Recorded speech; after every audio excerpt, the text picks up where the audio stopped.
tardes a todos. ¿Se escucha bien, verdad? Sí.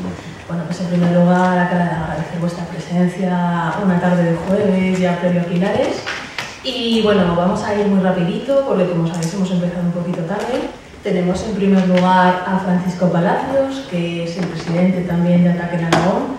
Él es profesor titular de Derecho Constitucional en esta misma facultad. Y bueno, pues además también es el presidente del Observatorio Español para el Sáhara. Luego tenemos aquí a mi izquierda a Raúl Burillo, al que ya seguramente todos conocéis, es inspector de Hacienda. Bueno, él estuvo de delegado especial de la Agencia Tributaria en Cataluña y en Baleares, justo en un momento en el que la Hacienda pues, la Agencia Tributaria estuvo muy vinculada pues, a determinados casos de corrupción, pues como ya sabéis, pues Palmarena y otros, Multum y demás. Y luego finalmente tenemos aquí a Antonio Muñoz. Antonio Muñoz ha venido a visitarnos desde Valladolid para responder a nuestra petición, a nuestra demanda. Bueno, es activista social, es miembro de la Asociación de Hipotecados Activos. Nos han pedido también nuestro compañero Javier, sobre todo, que mencionásemos a José Manuel Novoa, que es el presidente actual de esta asociación. Ellos están trabajando muy intensamente con el tema del fraude de las titulaciones hipotecarias, que es precisamente de lo que Antonio Muñoz nos va a hablar después. Y bueno, pues el objetivo, como os hemos comentado en la convocatoria de esta charla, es precisamente profundizar un poco en el conocimiento de la banca, en el injusto sistema del que se beneficia y en cómo podemos disponer de algunas herramientas que nos permitan hacer frente a determinados fraudes bancarios. Así que bueno, sin más, os dejo ya con Paco Palacios. Bien, gracias. Tenemos poco tiempo y espero que sea condescendiente la moderadora. A mí me ha tocado un tema, o mejor dicho, elegí un tema de tipo conceptual y constitucional, más conceptual que constitucional, porque las constituciones trabajan con los bancos y con la banca por omisión, más que por acción, es decir, lo obvian en la mayor parte de los casos y cuando lo mencionan sucede lo que está sucediendo en la Constitución española, que lo suceden para imponerse y tener hegemonía sobre cualquier actuación del Estado a nivel de políticas públicas o de gasto.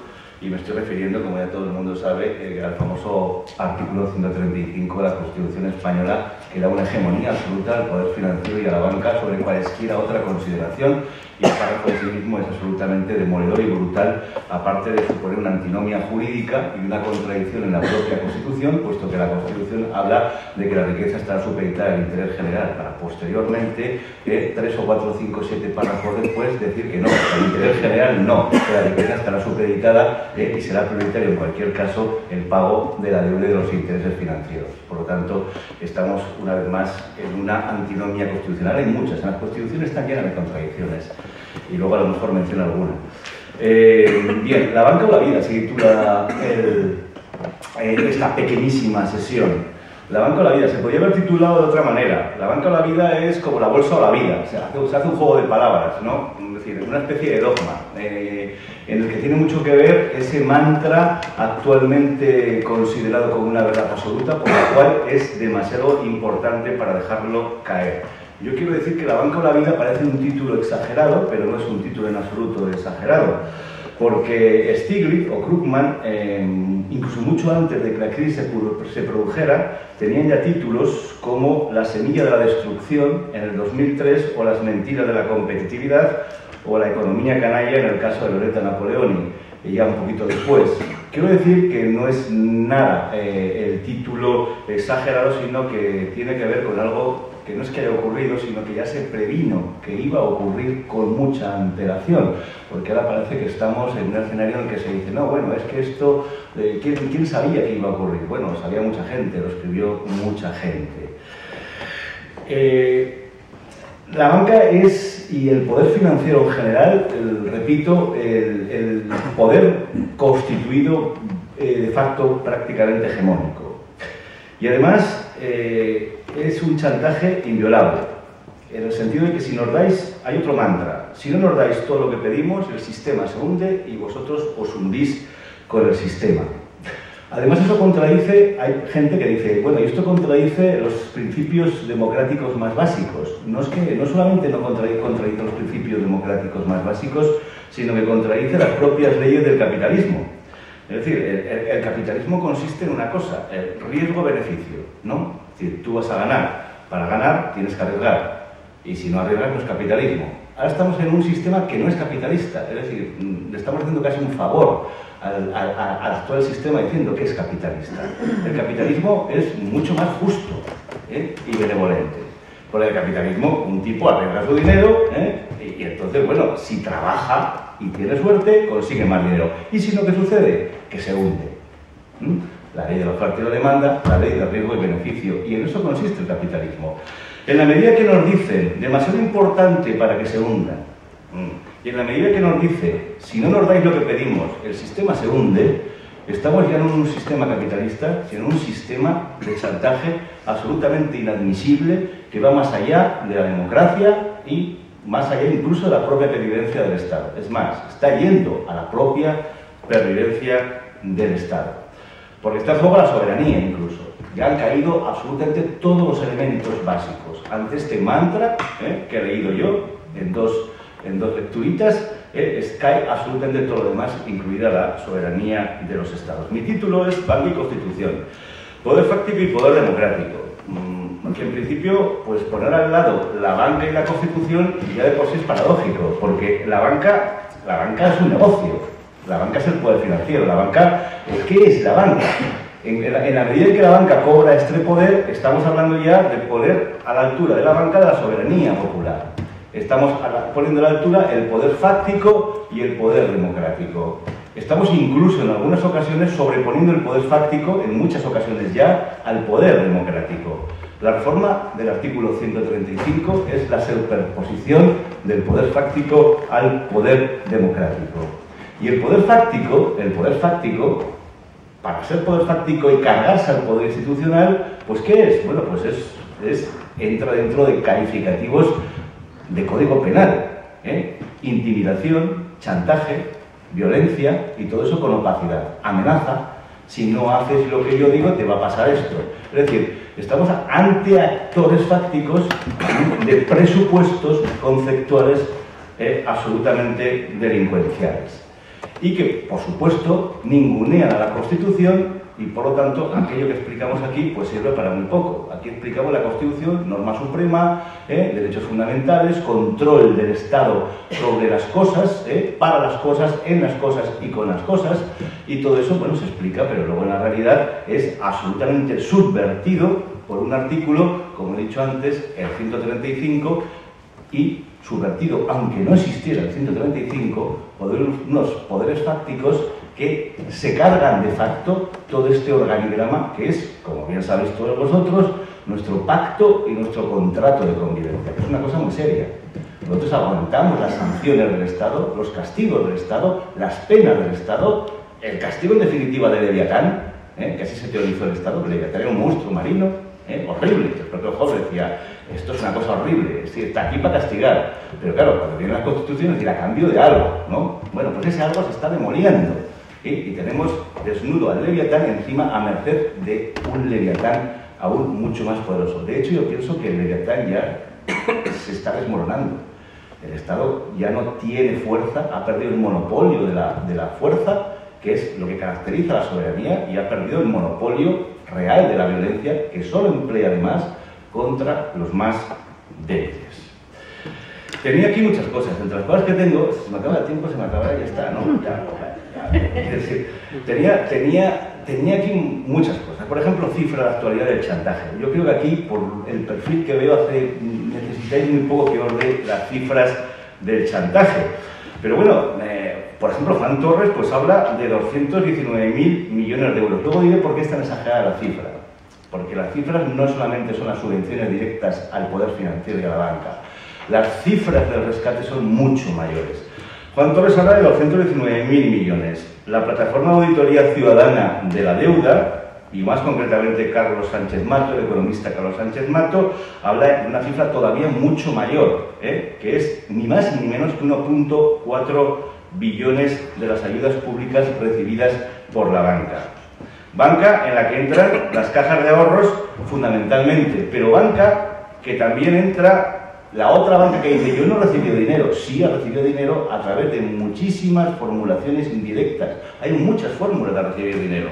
Por ejemplo, en el estudio mismo de la plataforma Auditoría Ciudadana, sin ir más lejos, nos encontramos con algún añadido mío, ¿no? Pues nos encontramos hasta 8 modalidades de recibir dinero, resumiendo. Subvenciones a fondo perdido, avales multibanda, entre los que entran adquisición de capital directo, Unión Europea, y emisión de bonos, respecto a los avales. Préstamos directos del Estado, adquisición de activos mobiliarios por el Estado, adquisición de activos inmobiliarios por el Estado, adquisición de valores bursátiles y financieros por el Estado, propios de la entidad e incluso de su propia cartera. Subastas del Banco Central a interés semigratuito y privilegiado en barras libres del propio Banco Central. Y finalmente tenemos la paradoja, es decir, el Estado cuando le prestan, los bancos privados le prestan a muchísimo más interés, encima. Encima. Es decir, cuando el Estado va a pedir préstamos a los bancos privados para que encima le multipliquen el interés. Bueno, luego cuestiones más complejas como las titulaciones y todo eso, de lo que saben muchos compañeros que tengo yo a la izquierda. Alguien me dirá, las directas 61.000 millones, pero las directas es que las directas no son el meollo de la cuestión. Las directas son solo las directas, los 61.000 millones, de los cuales, por cierto, el Estado solamente ha recuperado, acordados de las promesas del Partido Popular en ese programa que ha incumplido al 95%, ¿no? El Estado solo ha recuperado el 4.3% de esas ayudas directas y las otras ya son mucho, ya es muy difícil cuantificarlas, con lo cual no podemos saber lo que ha recuperado y lo que no ha recuperado, en valorarlo con facilidad. La repercusión para el ciudadano de todo esto, los perjudicados son los ciudadanos. Y yo quiero aquí puntualizar algo. Los ciudadanos son los perjudicados por la banca, pero no es la banca realmente la que perjudica al ciudadano. Los que perjudican a los ciudadanos son los que hacen las normas y las leyes por las cuales la banca actúa. Es decir, que a veces estamos aquí con la banca. No, la banca sí, la banca da título a nuestra jornada, pero la banca no es la culpable.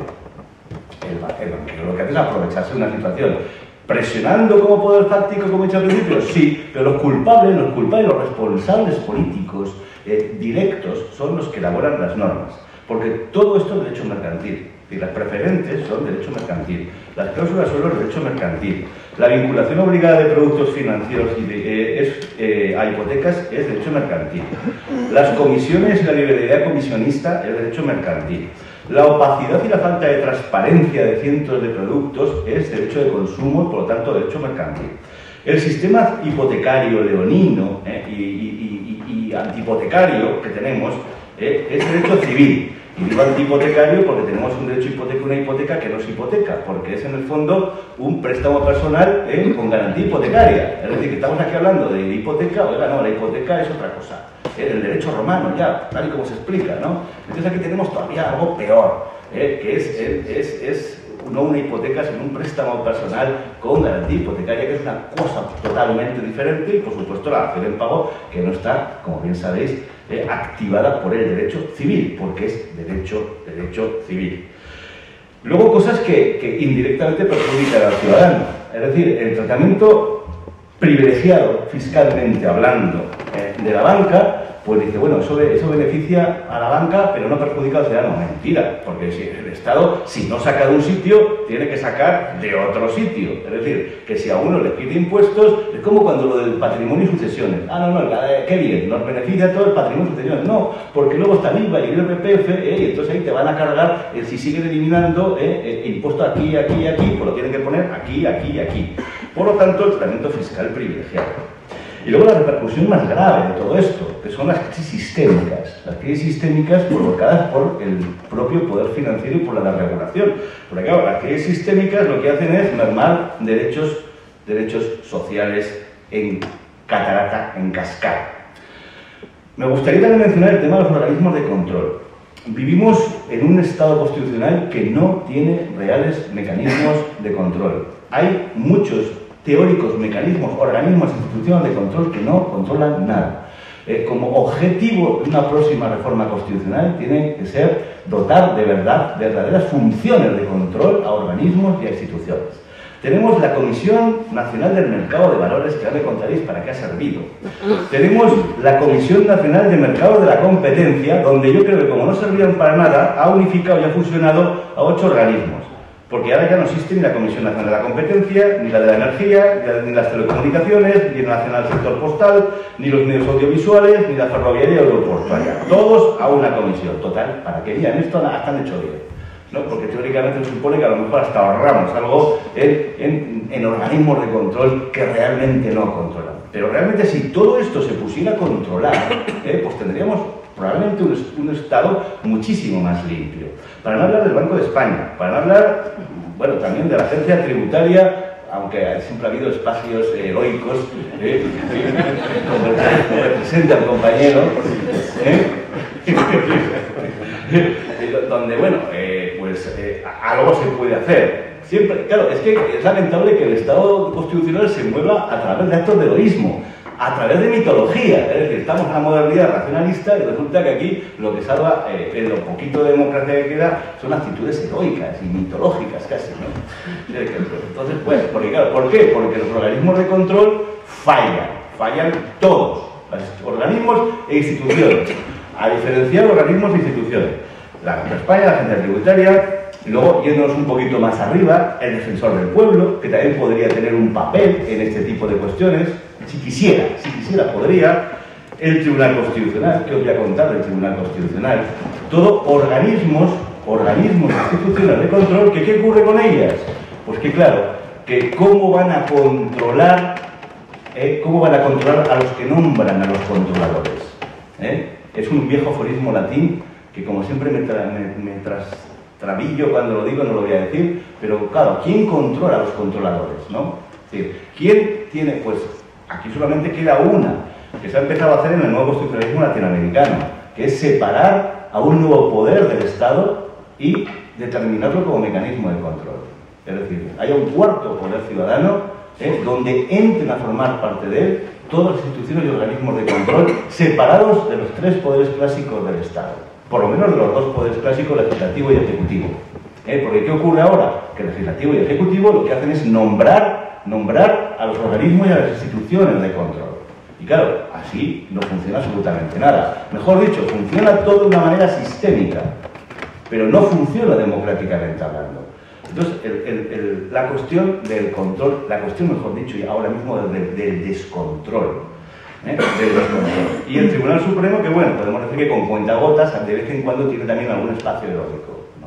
Sino también el Tribunal Supremo, una institución controlada desde el poder político a través del Consejo General del Poder Judicial, que sabéis que elige el Tribunal Supremo y que para también elige parcialmente a los Tribunales Superiores de Justicia de las comunidades autónomas, con las propias comunidades autónomas en esa especie de compincheo de nombramiento de instituciones de control, que es vergonzoso. Es decir, es que jamás me haya puesto sobre la mesa algo que en definitiva es vergonzoso. Es como si yo nombro a quien para que me controla, a mi amiga Gemma, pues me controlará pues, con un cariño increíble, ¿no? Y incluso me pasará, pues bueno, a lo mejor no, y me importa ahora porque el tiempo lo he agotado.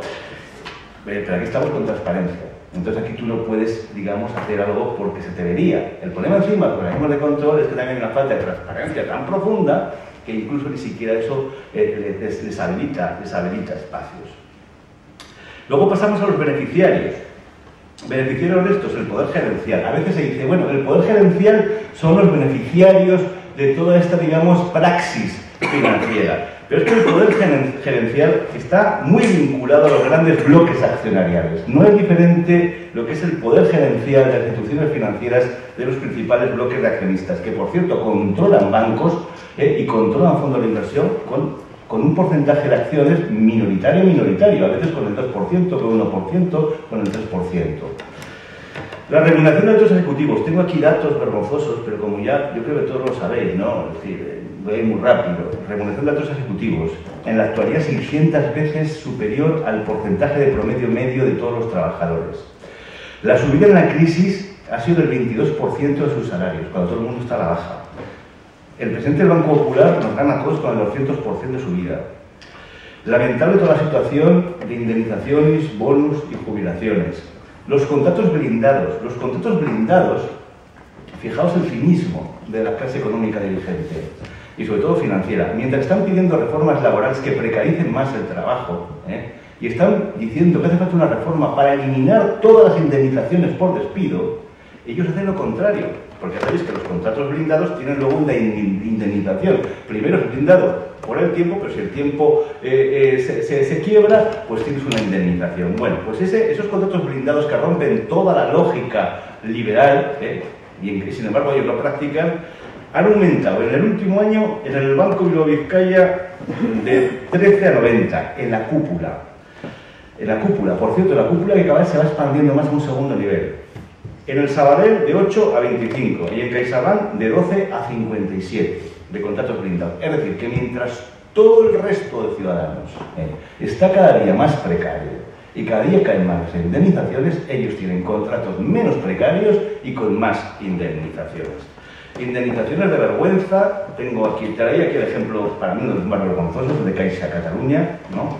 Sobre todo porque estaba metido el Partido Socialista por medio, con el señor Narcís Serra de Máximo Adalid, pero bueno, ya cuando estaban desguazando la caja para que la absorba luego el BBV, pues el señor Serra se puso 1 millón de euros, el señor Todó una jubilación de 4 millones, el señor Massana 1,5 millones simplemente por la trayectoria en el banco, sin más. Segundo beneficiario, aparte de los gestores, los accionistas. Los accionistas, aunque las acciones hayan caído en una crisis, siguen cobrando interés, sobre todo en la banca, han bajado del 7 y 9% en los principales bancos.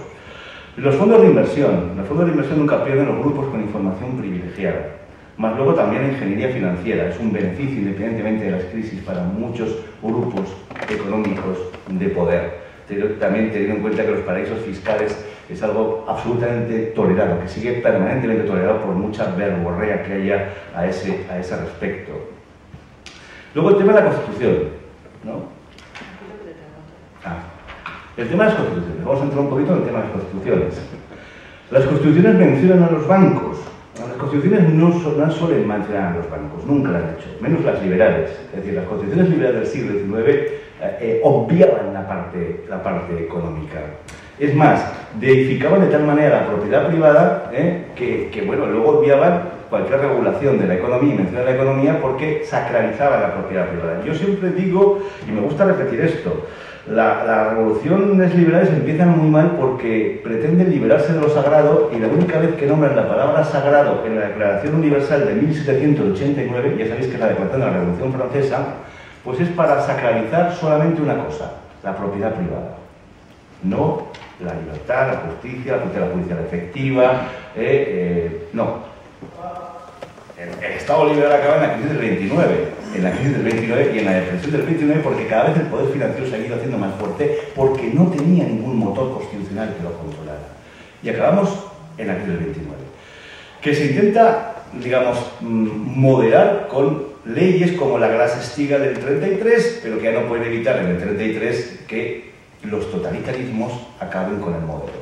Acaban con el modelo no por la fascinación del totalitarismo, sino por la defección y la defección del propio Estado constitucional liberal que se había empoderado financieramente del estado de cosas y había acabado en una crisis brutal como la de 1929. Curiosamente, esa ley del 33 y toda la normativa posterior es derogada en 1999. En 1999, en los felices 90. En los felices 90 se deroga y se liberalizan muchas cosas. Maastricht es 1992, el primer tratado de la Unión Europea, con todo un paquete y un sistema de liberalización y de privatización brutal. Es cuando entonces, fíjate, escribe Stiglitz precisamente Los felices 90, las semillas de la destrucción que mencionaba antes. Es un libro de 2003. Y en Los felices 90 está precisamente diciendo que se parecen mucho a los felices 20. Es decir, que aquí estamos haciendo lo mismo, el escenario era muy parecido. Es decir, que prácticamente, y la regulación que no cito, la me ha echado ella de aquí, ¿qué más podría decir cortando? La cuestión de la legitimidad de la alta finanza. ¿Realmente tiene legitimidad, liberalidad la alta finanza para hacer todo lo que hace, para actuar con esa libertad? No. ¿Por qué no? Porque vivimos en un estado social. Es decir, los estados se constituyeron después de la Segunda Guerra Mundial precisamente para evitar lo que había pasado, y por la presión también de las clases ciudadanas y populares, y también porque se había ido al garete el tinglado financiero con la Segunda Guerra Mundial, es decir, se había destruido tanto todo que ya no había tinglado financiero siquiera. Entonces, bueno, ha tardado en reconstruirse todo lo que hemos visto, menos mal, ha tardado, pero bien, entonces se constituye el Estado social. Y el Estado social tiene unos parámetros evidentes. Hasta ese momento el Estado era solamente Estado policía. Laissez-faire, laissez-passer. Habéis oído muchas veces, ¿no? Dejar hacer, dejar pasar, como el dogma del Estado liberal. A partir de ahí se dice, no.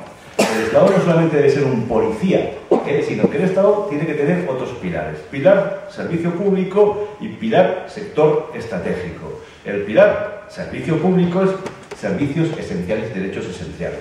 Es decir, sanidad, educación, electricidad, agua, vivienda, todo eso, el ciudadano ahora mismo en sociedades complejas como estas no lo puede ir a buscar ahí como quien va a cazar una liebre o a cultivar un campo, porque ya está todo, el Estado y la sociedad se ha hecho muy complejo. Entonces hay que ordenarlo todo de una manera. Se construye la noción de servicio público y luego también la de sector estratégico. La banca entra en los dos parámetros. Afecta tanto a los derechos sociales como a los sectores estratégicos, sobre todo el sector estratégico. ¿Por qué? Porque el sector financiero es clave para marcar pautas en un Estado y en una sociedad de expansión, desarrollo, economía del riesgo, es decir, que es vital el manejo del crédito. Por lo tanto, el Estado acomete también la regulación de la banca. De ahí que el control financiero es fundamental en un Estado social. Control del movimiento de capitales, de coeficientes de caja, de productos financieros, del riesgo, de control de la competencia, todo eso lo hace el Estado social y lo normativiza durante muchos años. Igual que la banca pública. La banca pública lo que pone son límites al sector privado. Alguien aquí, y yo también, tú eres del Banco Santander, pero mi padre, yo también pertenezco a una generación de gente que trabajó en banca. Y los bancos ganaron, claro que ganaron. Con la banca pública, porque la banca pública es un desastre, ¿no? Mire usted, la banca privada ganó y se desarrolló incluso con mucha banca pública en todos los sectores, porque evidentemente el Estado tenía que tener un protagonismo en el desarrollo de la economía. Aquí en Alemania y en Francia había banca hipotecaria, banca industrial, banca comercial, banca agrícola y banca de crédito exterior. Es decir, había todo un sistema bancario público que funcionaba sin ningún problema en la percepción y marcaba las coordenadas de la banca privada. Termino, ya sí, ¿no? Ya tengo que terminar con la Constitución Española. Al final llego, alguien por acá, alguien dirá, bueno, ¿y la Constitución Española qué dice la banca? Dice algo. Ya he dicho yo antes que las constituciones no suelen hablar de la banca. Lo que sí que habla es del interés general, y eso ya es hablar también de la banca. Es decir, si nos vamos a la Constitución Española, al título de Constitución Económica, pues nos dice, artículo 128, ¿no? Toda la riqueza del país, en sus distintas formas, sea cual fuere su titularidad, está subordinada al interés general. Subordinada al interés general, subordinada al interés general. Incluso luego 128.2 ya te dice, se reconoce la iniciativa pública para que el Estado precisamente pueda llevar a cabo el 128.1. Es decir, entonces el Estado se reservará al sector público recursos y servicios esenciales. Eso, además, la cláusula Estado social. En cuanto España se constituye un Estado social, no se constituye el Estado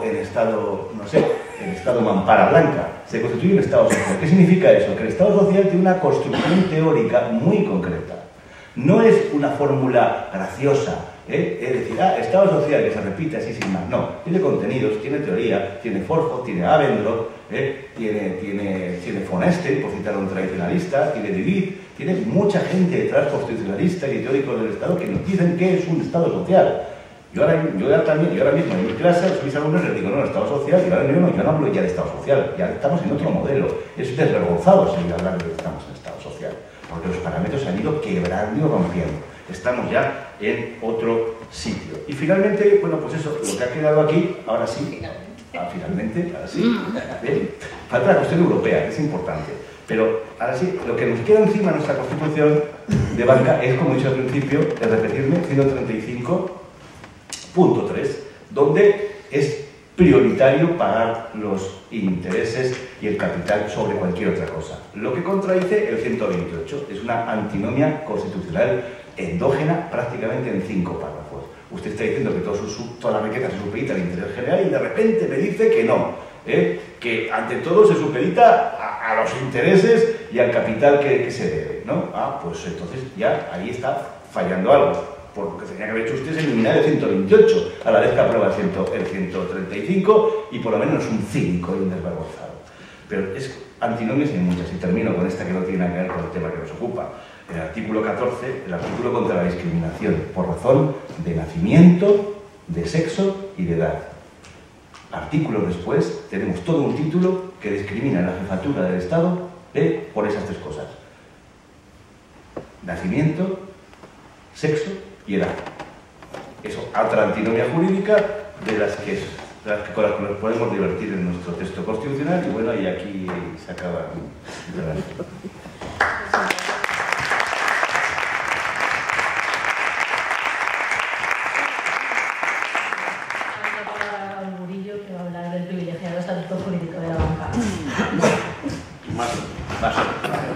Más o menos. En primer lugar, felicitarte porque ha sido una conferencia extraordinaria.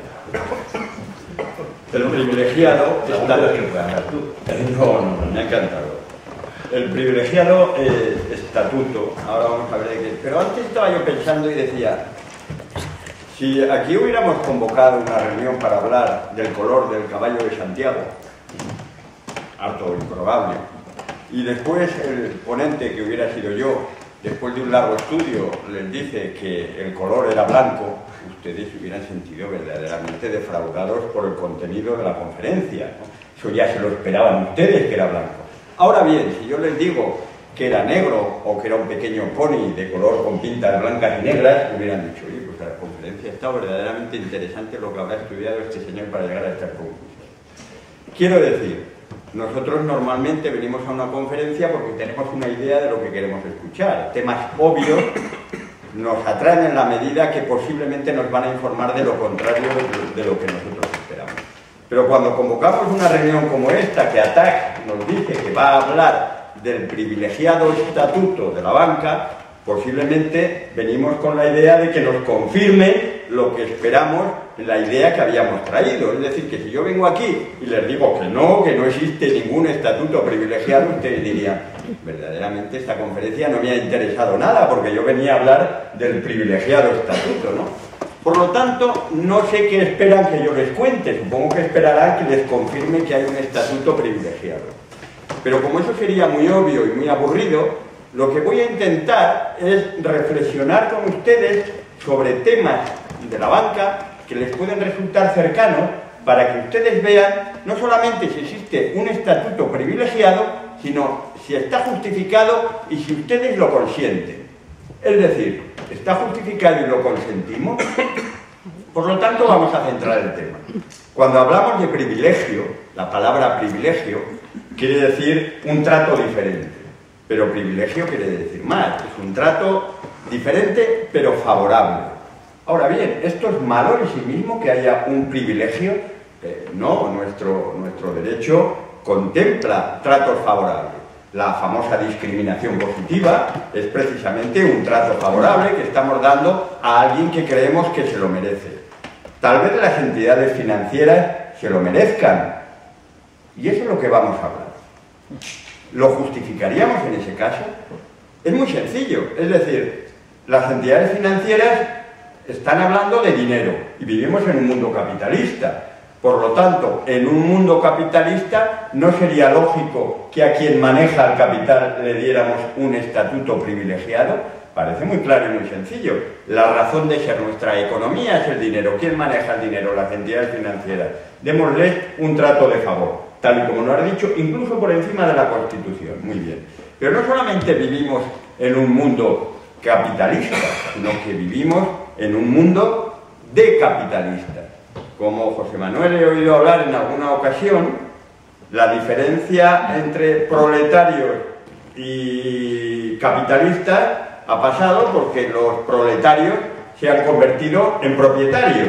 Por lo tanto, todos los que estamos aquí somos, o lo intentamos con ahínco, ser propietarios. Queremos dejar de ser proletarios para ser propietarios. Y tenemos nuestras cuentas bancarias, posiblemente tenemos nuestras pequeñas acciones, tenemos nuestro piso, es decir, que nuestra idea real sobre la situación de clase nos sitúa en una posición curiosa, por mucho que digamos que somos clase trabajadora, porque ahora somos también clase propietaria. De tal manera que el estado del bienestar social, nuestra querida socialdemocracia, se ha convertido verdaderamente en una fábrica de pequeños burgueses, de pequeños propietarios, que nos ha ido cambiando poco a poco nuestra visión de los temas. Por lo tanto, a partir de ahí, considerándonos como unos pequeños propietarios en un estado capitalista de propietarios, puede que nuestra visión sobre los privilegios sea muy diferente de la que hubiera sido hace unos años. Cuando vamos a analizar verdaderamente ese estatuto jurídico, pero claro, yo soy un inspector de Hacienda y a mí cuando me dijeron que iba a venir aquí no tenía que hablar del estatuto jurídico, yo lo que tenía que hablar es de los privilegios tributarios. Por lo tanto, no nos viene mal que algo tan cercano que vemos todos los días como es la situación tributaria, analicemos cuál es el privilegiado, entre comillas, privilegiado, justificado y consentido, o no, eso me lo dirán ustedes al final de la charla y lo veremos en el debate, si verdaderamente tenemos una situación tributaria especial en el ámbito financiero. Pero para eso yo quiero separar dos cosas, dos ámbitos. El producto financiero. Las entidades financieras venden un producto. Ese producto financiero lo conocen ustedes porque lo compran. Ustedes piden créditos, compran acciones, cobran dividendos, compran seguros. Hay un producto financiero, el que todos somos clientes. Pues hay una entidad financiera, que es la que vende ese producto financiero. Si nosotros consentimos el estatuto privilegiado del producto financiero, en buena lógica tendríamos que consentir el estatuto privilegiado de quien vende ese producto. Porque a nosotros nos gusta a todos mucho decir, no, este impuesto que no lo paguen los ciudadanos, que lo paguen las entidades financieras. Eso es una cosa verdaderamente sui generis, el producto financiero vamos a tratarlo bien, pero al que vende ese producto financiero vamos a tratarlo fatal. Vamos a analizarlo. ¿Qué es el producto financiero? El producto financiero es lo que les acabo de decir.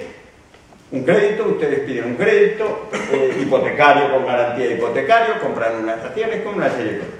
Vamos a analizar el IRPF muy rápidamente, que ustedes lo conocen porque lo cumplimentan o hacen que se lo cumplimenten todos los años. Ustedes se han fijado cuando rellenan el impreso que en el IRPF se diferencia la base imponible general de la base imponible del capital. Es decir, hay dos tratamientos.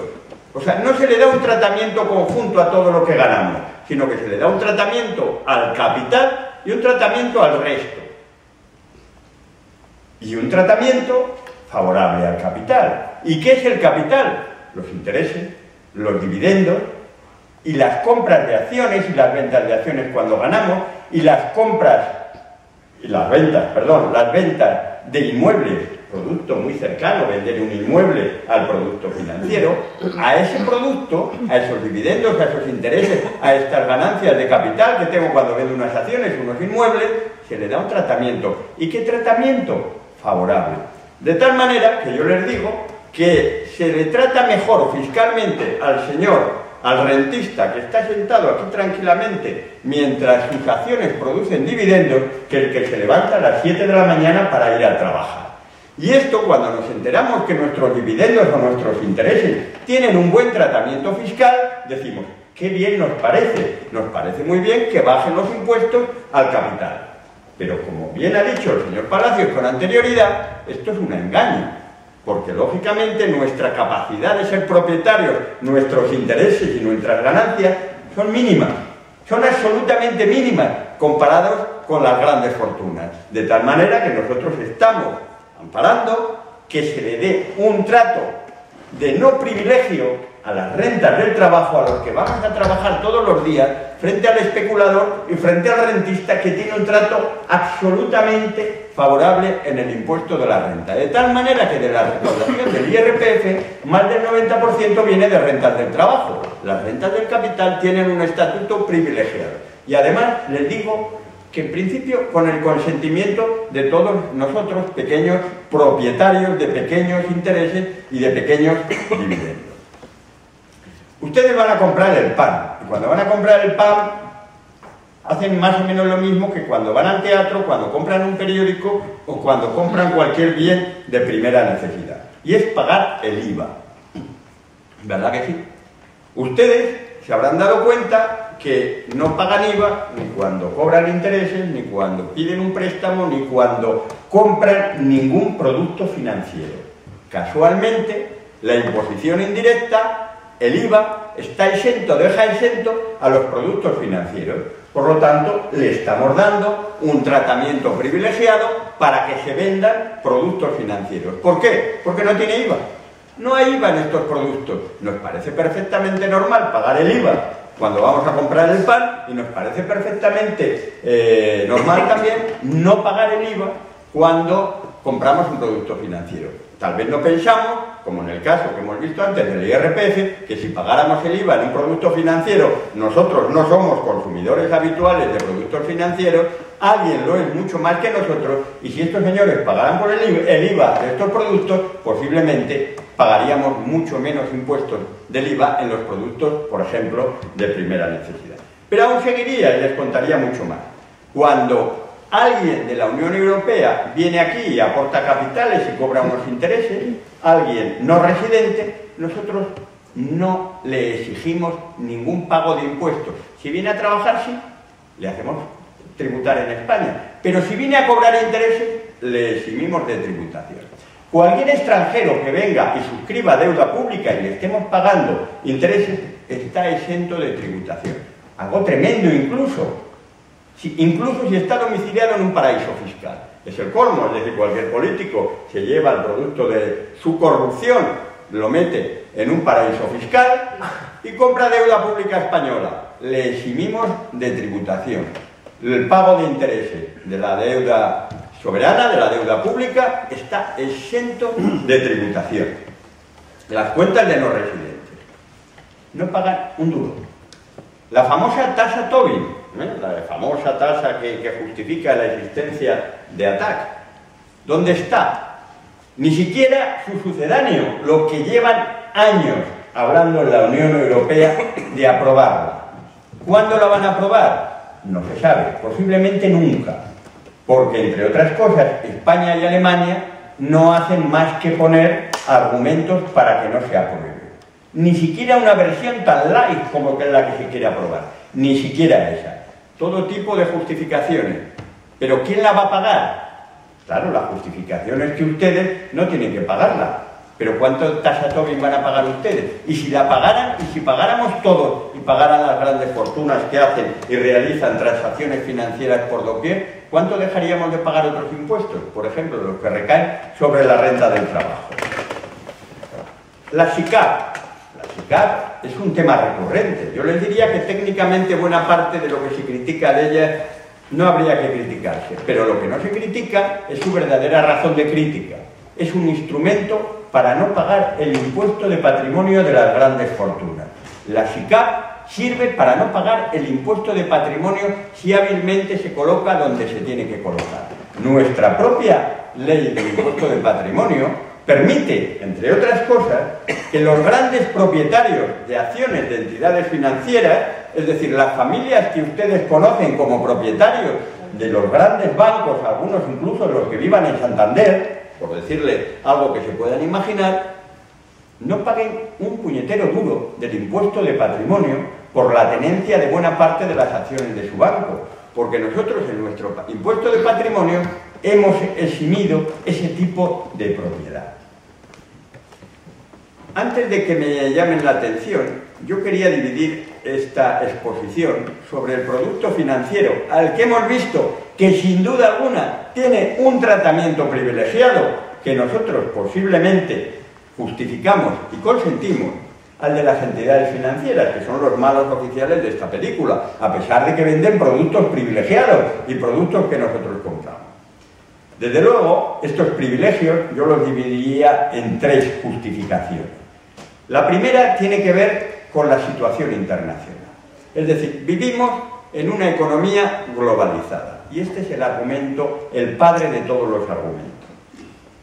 La Unión Europea, nuestros amigos europeos, nos hemos puesto de acuerdo para hacer un chiringuito cerrado, en el que decimos, bien, dentro de nuestras fronteras nos vamos a mover perfectamente sin ningún problema y va a haber un libre movimiento de personas, de capitales y de mercancías. Es decir, que cualquiera de nosotros puede coger su dinero y llevarlo donde considere.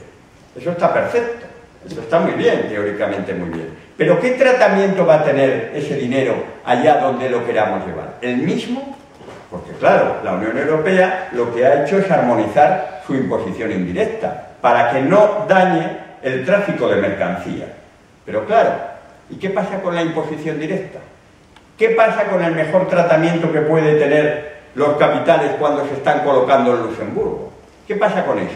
De eso no hemos armonizado absolutamente nada. Con lo cual, el dinero no tiene bandera, no tiene patria y solo tiene un objetivo, el beneficio. Y ahí es donde nos vamos, donde nos traten mejor.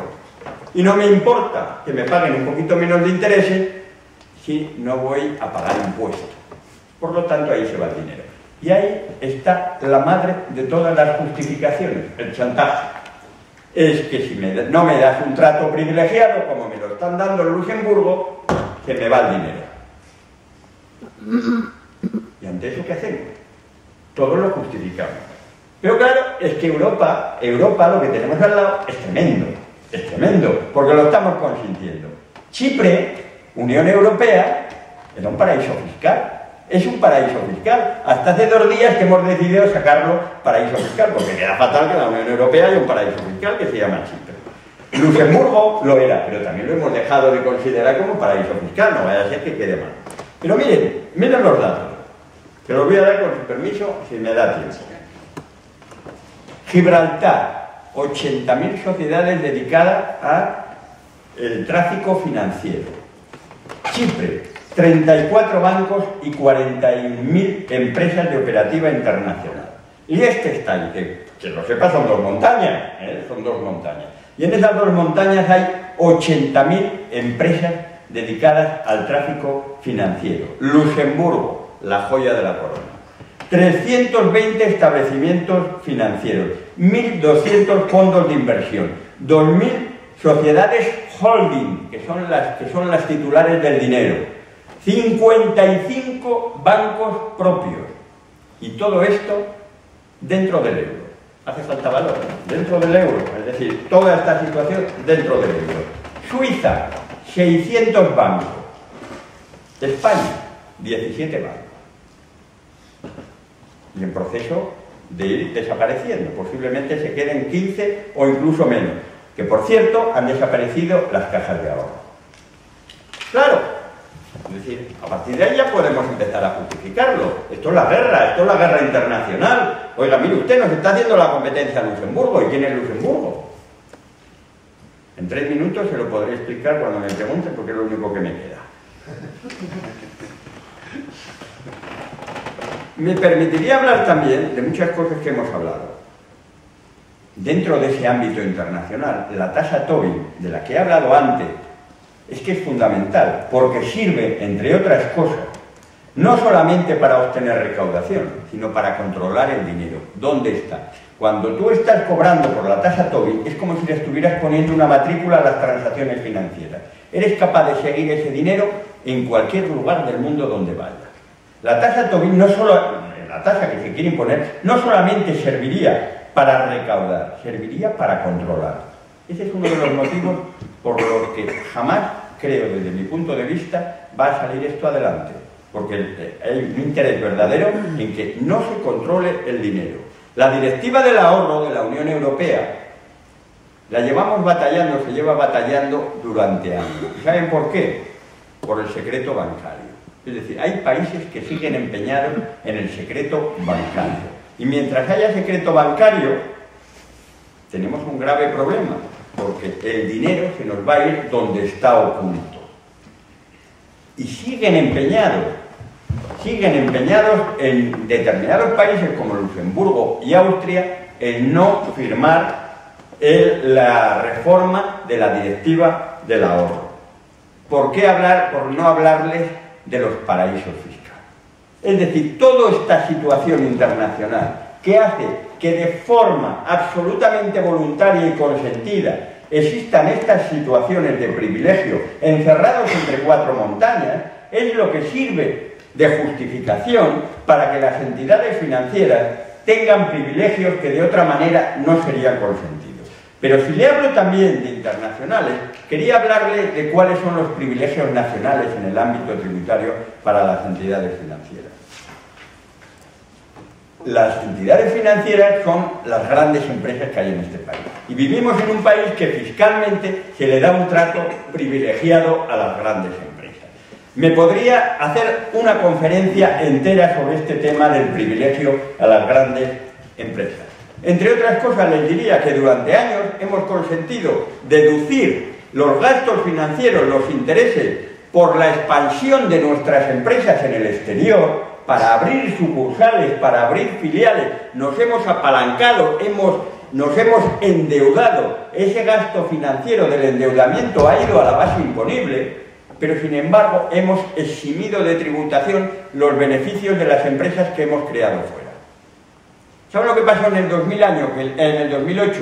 Que el impuesto de sociedades cayó el 60 y tantos % en su recaudación. En un solo año hemos perdido cerca de 40.000 millones de euros. La crisis, dijeron.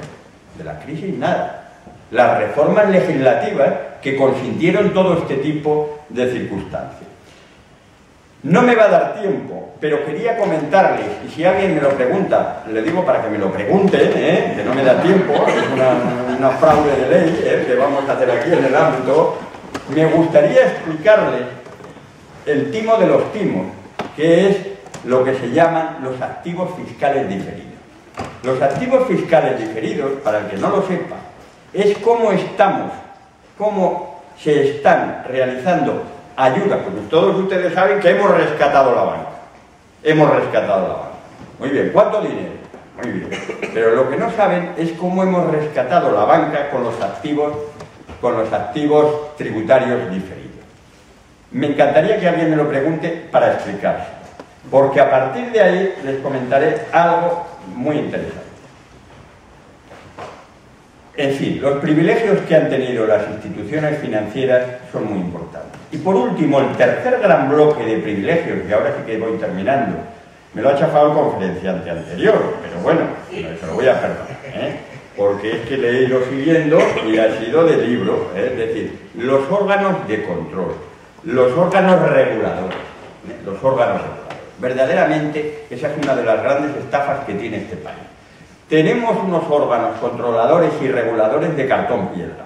Los tenemos verdaderamente homologables. Parece que son iguales de otros países que funcionan. Dices, tú lo ves y dices, hombre, tenemos una Comisión Nacional del Mercado de Valores, tenemos un Banco de España con unos inspectores que van allí a trabajar todos los días, tenemos unos órganos que regulan la competencia. No funcionan.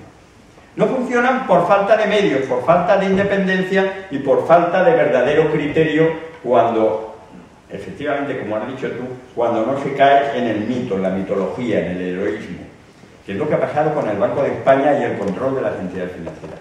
Yo les quería hablar de la agencia tributaria, porque la agencia tributaria es un sitio muy serio donde trabajamos y donde queremos trabajar bien. Yo les contaría a ustedes lo que puede suponer inspeccionar a una entidad financiera. Inspeccionar a una entidad financiera es absolutamente imposible con los medios reales que cuenta la agencia tributaria. Podrías inspeccionar a una en 5 años, pero mantener una inspección permanente de entidades financieras, pero ya no solamente que España no lo puede hacer, es que no lo puede hacer ningún país, porque vivimos ante entidades globalizadas.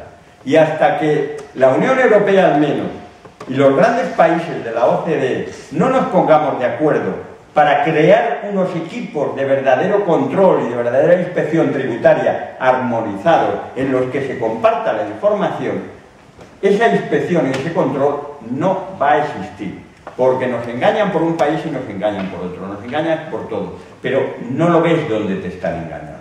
Por lo tanto, la realidad del control fiscal a las entidades financieras es inexistente. Como le ha dicho 2 veces termino, yo lo voy a decir también, y ahora sí que termino, Miren, cuando lo lean en la prensa, no le hagan caso, es mentira. Van a decir, la OCDE está haciendo un esfuerzo extraordinario para luchar contra la elusión fiscal, contra la evasión de bases imponibles. Hay un proyecto que se llama BEPS. Todos los países se han puesto de acuerdo a decir, es una vergüenza lo que está pasando con las grandes empresas. Se están llevando el dinero y no nos estamos enterando. Y todos los países estamos sufriendo. Vamos a ponernos de acuerdo en buscar cuáles son los mecanismos por los que lo hacen y los mecanismos para pararlo. Si esto ocurriera en las multinacionales, en el que dijeran, oye, estamos perdiendo un montón de dinero porque entre bomberos no nos podemos pisar la manguera, vamos a resolver, en 6 meses estarían. El marco temporal de este gran proyecto para que todos los países nos pongamos de acuerdo en que estamos perdiendo mucho dinero por culpa nuestra, porque claro, el problema es que Luxemburgo, el problema es Suiza, y todos están en la OCDE. El marco temporal es que en el 2020 saldrán las primeras conclusiones. Y estas primeras conclusiones, en todo caso, serán recomendaciones que harán a los estados para que cambien su legislación. Recomendaciones que podrán cumplir o no podrán cumplir. Y para mí esto es muy importante, porque los países de la OCDE se sientan, se juntan para decir que es una vergüenza la situación tributaria de evasión y de elusión fiscal que reconocen que tienen y que son ellos mismos los culpables, y cuando se ponen a pensar en soluciones son capaces de pensarlas, pero mejor en el 2020 y mejor que hagamos recomendaciones para que tal vez quien quiera las cumpla o no las cumpla. Y termino con una frase bonita, porque eso queda siempre bien en una conferencia, de Roosevelt en este caso, y es para que pensemos sobre ello. En plena crisis de los años 30 dijo, prefiero rescatar a los que producen alimentos a los que producen miseria. Verdaderamente esta situación ha cambiado porque las entidades financieras tienen tantísimo poder que son también los propietarios de los que producen alimentos, con lo cual ya no sé a quién vamos a rescatar y a quién no vamos a rescatar. Ahí dejamos la reflexión y no olviden preguntarme por los DTA,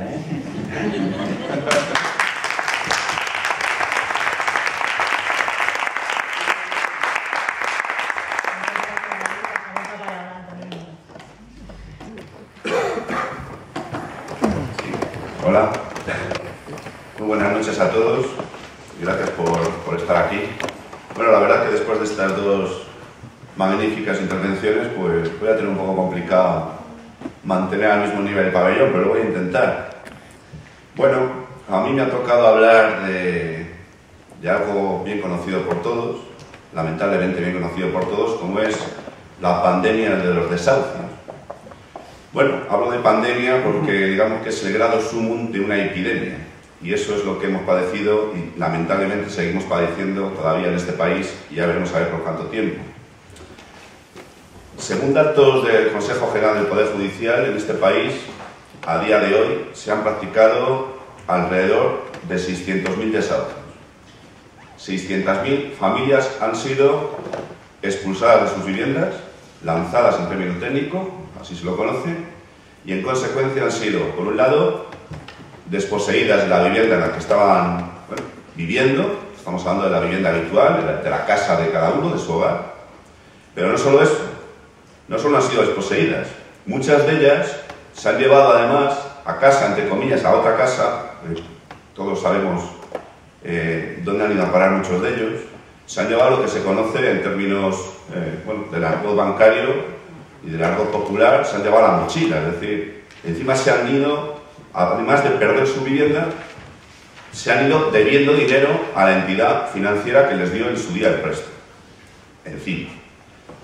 Pero si este drama no fuera por sí solo lo suficientemente grave, ha habido, desgraciadamente, hasta 25.000 personas, según algunas fuentes dignas de crédito, que desesperadas han puesto fin a sus vidas. Estamos hablando de suicidio. Yo me atrevería a plantear la palabra no de suicidio, sino me atrevería a señalar a alguien llamado entidades que se dedican a prestar dinero, me atrevería a acusarles de un delito de inducción al suicidio, tipificado en el artículo 143.1 del Código Penal. Sé que es difícil probar esta posibilidad, la posibilidad de la relación de causalidad entre esas muertes y la atribución de responsabilidad a alguien que pudiera haberlo provocado, pero bueno, vamos a ver. Yo espero que haya algún abogado que se atreva a plantear esto en la arena jurídica. Tengo aquí una serie de documentos. Yo sé que es difícil que lo puedan ver desde ahí, pero no obstante van a quedar aquí expuestos, por si alguien nos quiere consultar después. Este trata sobre el tema de las ejecuciones hipotecarias, ¿vale? Como pueden ver ustedes, aquí, entre los años concretamente 2008 y 2010, se produce un incremento extraordinariamente importante de ejecuciones hipotecarias, o sea, de desahucios, que no es exactamente lo mismo en sentido técnico, pero para que nos entendamos. Entonces, insisto, estos documentos están aquí por si ustedes los quieren o vosotros los queréis ver a la finalización de la entrevista. El tema de los desahucios, que acabo de los suicidios, aquí hay un documento también gráfico, un gráfico, que es del Instituto Nacional de Estadística, no nos lo hemos inventado nadie, y para los que digan que no existe ninguna relación de causalidad en este tema, es decir, entre los desahucios y los suicidios, que el incremento de suicidios que ha experimentado este país a raíz del año 2008, en el que está ya la llamada burbuja inmobiliaria, se produce curiosamente un incremento en el número de suicidios bastante notorio, que también está aquí para que el que quiera lo pueda verificar posteriormente. Bueno, durante mucho tiempo el problema con el que se contaban los deudores hipotecarios, es decir, los potenciales desahuciados, fue que disponían de muy pocos recursos legales y que además de disponer de pocos recursos legales, encima eran bastante ineficaces. Estoy hablando del instrumento conocido como el procedimiento de ejecución hipotecaria, que es un instrumento diseñado para favorecer los intereses del poder financiero, o mejor, en este caso y en general del más fuerte de la contratación. Entonces, aquí eran 2 y 2 son 4. Si no pagas, te ejecuto, y si te ejecuto, pues al final te voy a terminar lanzando de tu casa. Afortunadamente, y gracias a la labor que nunca podemos agradecer bastante, realizada por José Novoa y por su equipo de colaboradores y a través de la Asociación de Hipotecados Activos, ha habido un cambio de tendencia. Es decir, se ha encontrado una grieta en el sistema normativo financiero español, a través de la cual, pues con argumentos legales, estoy hablando de que no estamos buscando nada fuera del sistema ni estamos utilizando mecanismos que estén fuera de él, sino que estamos hablando de utilizar el propio sistema legal español, el mismo que ellos han edificado, para contrarrestar los efectos que ellos han buscado y han conseguido a través de muchas de las, entre comillas, fechorías que llevan haciendo. Es importante tener en cuenta esto porque, claro, ustedes se preguntarán cómo se ha podido llegar a una situación tan extrema y tan dramática como es la de los 600.000 desahucios que les he dicho a ustedes que se han producido ya en este país y los 200.000 que están esperando fecha de ejecución, o mejor dicho, fecha para que se practique el desahucio, es decir, para que te echen de tu casa. 200.000. Bien, ¿cómo es posible que se haya llegado a esto? Bueno, pues a esto se ha llegado debido principalmente a que en el año 2001, aproximadamente, bueno, vamos a poner el año 2000, en este país, ustedes se acordarán perfectamente, porque todos lo hemos vivido de forma directa o indirecta, aquel que no se hipotecaba, el que no compraba una vivienda era poco menos un idiota. Aquí, poco menos que se regalaban las hipotecas, aquí se le ofrecía dinero para comprarte la casa, para irte de vacaciones a las Bahamas y comprarte 7 coches, 7 coches, pues uno para ti, otro para el vecino, otro para el amigo, cada año, y no pasaba nada. Todo era una especie de paraíso terrenal y en esa tesitura hemos estado viviendo durante mucho tiempo. Hasta tal extremo fue así que aquí tengo un nuevo documento donde pueden ver ustedes el incremento del número de las hipotecas que se han, mejor dicho, de los préstamos hipotecarios que se han dado en este país desde el año 2001 hasta el año, bueno, pues aquí tengo concretamente hasta el año 2014. verán 6 millones de familias comprar una vivienda en este país entre el año 2001 y 2008. Estoy hablando de la vivienda donde viví, porque hubo otros 3 millones más que hicieron lo mismo, pero para comprarse una vivienda para ir a pasar las vacaciones durante el verano. Y a eso, si quieren ustedes, le podemos añadir otros 2 millones más que hicieron lo propio para comprarse un local de negocio, taller, garaje, etc. Total, aproximadamente 11 millones de hipotecas. Pónganlas en fila, una tras otra, y verán qué fila más larga es. Bien, todo esto supuso casi 700.000 millones de euros pendientes de pago para la banca. ¿Vale? Cuando hablo de banca, estoy hablando de bancos y cajas de ahorros. Bien. Esta situación, se preguntarán ustedes cómo fue posible. ¿De qué forma y de qué manera pudo llegarse a una situación en la que se otorgaron tantas hipotecas, tantos préstamos con garantía hipotecaria, que la gente comprara tantas viviendas? Bueno, pues esto fue debido, lo han dicho antes mis contertulios, y vuelve a salir, porque lamentablemente es una verdad como un templo, gracias, entre comillas, a la dejación de funciones, porque hay que decirlo así, de que hicieron gala el Banco de España y la Comisión Nacional del Mercado de Valores, entre otros.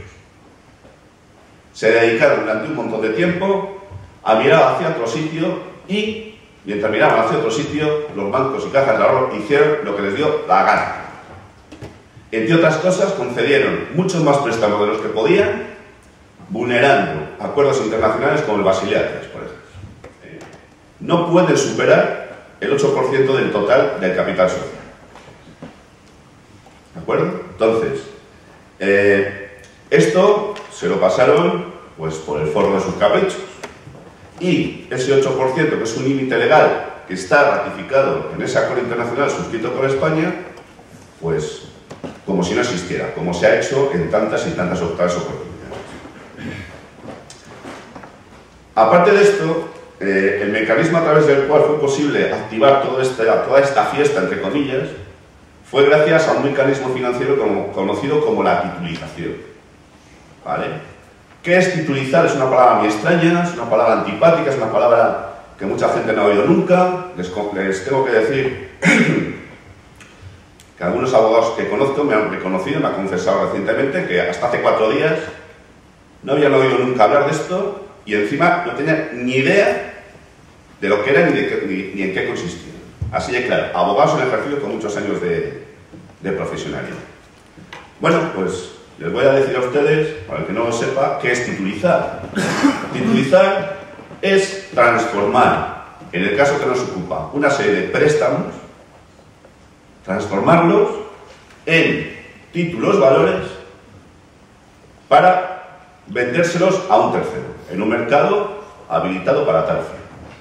Por tanto, relacionado con esto, tenemos los fondos de titulización, que son los mecanismos financieros de intermediación a través de los cuales los bancos transmiten un conjunto de préstamos que previamente agrupan en una especie de bolsa virtual, se lo transmiten a una entidad llamada fondo de titulización que ellos mismos constituyen, los propios bancos y cajas lo crean, aquí todos se lo comen y se lo verían entre ellos, ¿de acuerdo?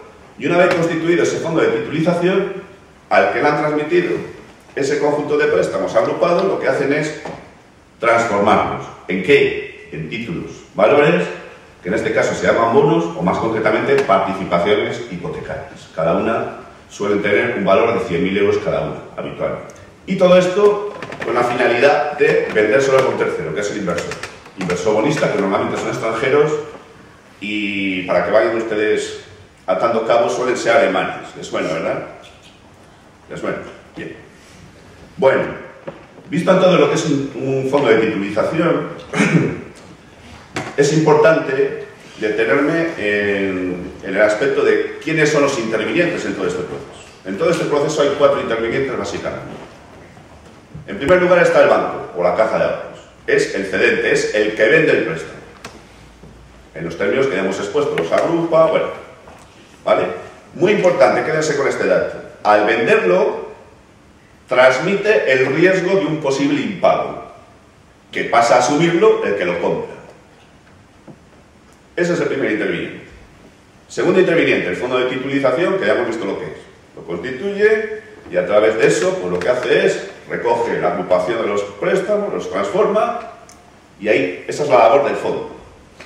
Tercer interviniente, el inversor bonista. Ya hemos dicho que normalmente son extranjeros, suelen ser organizaciones financieras muy poderosas, suelen ser fondos de inversión, fondos de pensiones, en fin, y son muy poderosos, ¿de acuerdo? Bien, pues estos son los que compran, y al comprar lo que hacen es asumir el riesgo de un posible impago, que ahora ya el Banco Caja, que nos entregó el préstamo al principio, pues se ha quitado en medio del problema. Y el cuarto interviniente es el pagano, el convidado de piedra, que somos nosotros, es el deudor. El deudor sigue pagando religiosamente sus cuotas al Banco Caja que le dio el préstamo, que se lo concedió. ¿Por qué? Pues porque el banco o caja de ahorros, porque la ley le exime, no tiene ninguna obligación de comunicarte que ha vendido el préstamo que te entregó. En el 2007 en los Estados Unidos estalla la crisis de las hipotecas subprime. Y hubo un montón de inversores internacionales que dijeron, oye, vaya, ¿pero qué ha pasado aquí? Nos han tomado el pelo. Y recogieron redes. Y dijeron, si nos han tomado el pelo los Estados Unidos, nos están tomando el pelo en el resto del mundo. Y es entonces, con el año 2008, estalla la llamada burbuja inmobiliaria en España. Que fue cierta, pero la burbuja inmobiliaria es el disfraz de algo mucho más gordo, que fue el endeudamiento generalizado a que se sometió a la población española por parte de los bancos y cajas de ahorro, gracias, vuelvo otra vez, a la dejación de funciones del Banco de España y de la Comisión Nacional de Mercado de Valores, entre otros, porque también podíamos hablar del Poder Legislativo, modificando normas, lo que hicieron los registradores de la propiedad, de qué pasó con el Poder Judicial, que no se enteraba de nada, qué decían los abogados hasta ese entonces, etc. Bien. Por tanto, todo fue muy bonito hasta que estalló la crisis. Y a partir de ese momento, pues sucede que aquel que había podido pagar sin mayor problema sus cuotas en los términos y plazos establecidos, pues llegó un momento que no lo pudo hacer. ¿Y qué ocurre? Pues ocurre que el banco, a través de todos los mecanismos de presión que todos conocemos, le amenaza y como no consigue a través de las presiones y amenazas que el deudor le pague lo que le debe, una vez que ha incumplido 4 cuotas, es decir, 4 pagos, o sea, ha incurrido en 4 impagos, pues se va al procedimiento de ejecución hipotecaria y le dice al juez, oiga, este no me paga, quiero que le eche de la casa, que para eso soy yo el acreedor y para eso tengo el derecho real de garantía, que es la hipoteca. Bueno, quiero que se centren en este punto. ¿Se acuerdan cuando les dije que habían vendido el préstamo y que lo habían comprado un tercero y en consecuencia al venderlo se lo había quitado de encima y encima había transmitido el riesgo en el impago? ¿Se acuerdan? Entonces, ¿cómo tienes la gente la osadía de ir al juez y decirle, oiga, eche a fulanito de tal que no me paga? Cuando ya no es el acreedor, cuando ya no es el titular del derecho real de garantía porque ha transmitido el riesgo. ¿Cómo tiene la osadía, por no decir otra cosa más fuerte, de hacer esto? Bueno, pues lo han hecho y lo siguen haciendo. Y hasta hace 4 días, quitando 4 sospechas de 4 iluminados, esto era desconocido absolutamente para todo el mundo. Hasta que Novoa, afortunadamente, y otro grupo de colaboradores, pues han puesto el dedo en la llaga y han empezado a sacar esto adelante, a la luz. Bien. Fijaros, hasta tal punto fue así que uno de esos, entre comillas, iluminados, un abogado, que no voy a dar los datos por respetar los derechos de intimidad, pues se dirigió a la Comisión Nacional de Mercado de Valores y le dijo, oye, mediante escrito, por cierto, este escrito está aquí. Lo tienen aquí por si lo quieren después. Oiga, que es cierto que el banco que vendió el préstamo a un tercero y que por tanto lo titulizó ya no es el acreedor. y ya no puede pedir al juez que le eche de su casa a un deudor hipotecario, que le desahucie en definitiva. Respuesta del Banco de España. Cierto, no es el acreedor. El préstamo, si está titulizado, no es el acreedor. Aunque el registro de la propiedad siga diciendo que es el titular del derecho real de garantía. Fíjese la importancia de esto. Estamos hablando de un documento privado, es una contestación. La Comisión Nacional del Mercado de Valores lo que hace es transmitirle al Banco de España que le conteste, y el Banco de España lo hace. Bien, se me está acabando el tiempo ya. Bueno, vamos a ver, porque es que tengo tanta cosa que contar. Bueno, vamos a ver. Lo que fue en principio una sospecha, ahora es una fiaciencia, es decir, se puede ya encontrar, existe la documentación probatoria de que un préstamo puede estar titulizado. Eso antes no existía, no se conocía la posibilidad, ahora existe. Sería largo de contar, puedo decirles que está en la web de la Comisión Nacional del Mercado de Valores. Bien. Una vez que tenemos la documentación probatoria, lo que hace el abogado del deudor hipotecario es, una vez que se va a proceder al desahucio del deudor, es acudir al procedimiento y, una vez que el banco se ha adjudicado la vivienda en subasta y ha ido al registro para inscribir el derecho real de garantía, lo que hace el abogado del deudor hipotecario es: oiga, señor juez, me parece muy bien que quiera echar a mi defendido, pero no lo puede hacer, porque ese señor no puede demostrar que es el acreedor. ¿En base a qué? Dos grandes argumentos. La falta de legitimación procesal activa, es decir, como no es el acreedor, no le puede decir al juez: oiga, eche a este señor de aquí. Y segundo argumento, la cláusula sexta que aparece en todos los contratos de préstamo hipotecario, en todas las hipotecas que tienen ustedes en casa, si la tienen, que dice, esa cláusula se refiere al vencimiento anticipado del préstamo. Reciente sentencia de junio del año 2015, en el que estamos, el Tribunal de Justicia de la Unión Europea ha declarado nula por abusiva esa cláusula. Y la Audiencia Provincial de Valencia ha hecho lo propio también un mes después, julio de este mismo año. Esto es muy importante. Todas estas sentencias están aquí para que las quieran ver, con los datos y las fechas. ¿Vale? Voy terminando. ¿Cuál es la actitud del Poder Judicial ante todo esto? Oiga, que mire lo que le presentamos. Tiene dos opciones: estimar lo que le presentamos. Oiga, que está acreditado. Bueno, efectivamente, como usted no puede demostrar que es el acreedor, paralizar el procedimiento. Pero puede ocurrir que el juez diga: no, yo le doy mayor credibilidad al director del banco, que dice que este préstamo no se ha titulizado nunca, y en consecuencia continúo con el procedimiento. Bueno, pues aquí también tenemos la denuncia que hemos formulado desde la Asociación de Hipotecados Activos ante la Fiscalía y el Tribunal Superior de Justicia de Andalucía contra una jueza, porque dio mayor importancia a la palabra de un director de banco que a la documentación pública que se le presentó. Concluyo. ¿Qué podemos decir de las PAC? Bueno, solamente dos palabras. El objetivo común es defender los intereses del deudor hipotecario, que no se eche de su vivienda a la persona que se encuentra en una situación tan dramática. Por consiguiente, quiero que quede clara una cosa: no se puede confundir las trincheras, ni al enemigo. Aunque no desconocemos los motivos por los que están obstaculizando nuestra labor, ignorando nuestras actuaciones y hasta boicoteándolas, queremos dejar bien claro que el enemigo no son ellos.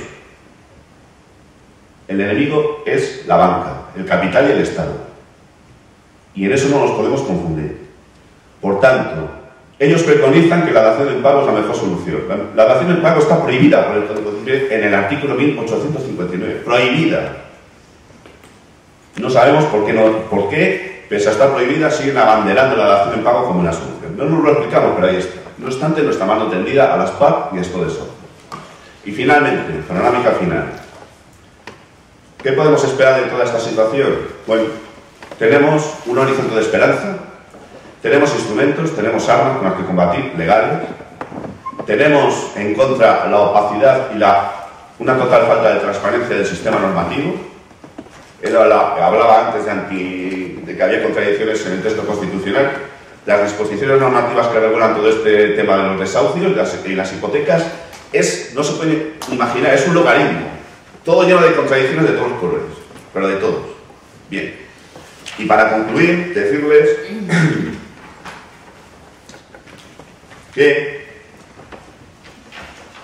tenemos que estar alerta ante lo que el Poder Legislativo pueda hacer, porque claro, lo que estamos haciendo cada vez está dando a conocer más, cada vez es más gente la que está interviniendo en defensa de los intereses de los deudores hipotecarios desde el tema del desmontaje de las titulizaciones, y en consecuencia es de prever que el Poder Legislativo, los políticos en definitiva, no se queden de brazos cruzados esperando a ver cómo se les cae el fraude del que han estado viviendo y siguen viviendo, aunque sea a costa de tanta gente. Por consiguiente tenemos que estar alerta, pero nosotros vamos a seguir adelante. Y voy a concluir con una frase, igual que mi compañero, es una frase distinta, lógicamente, una frase que a mí me gusta mucho.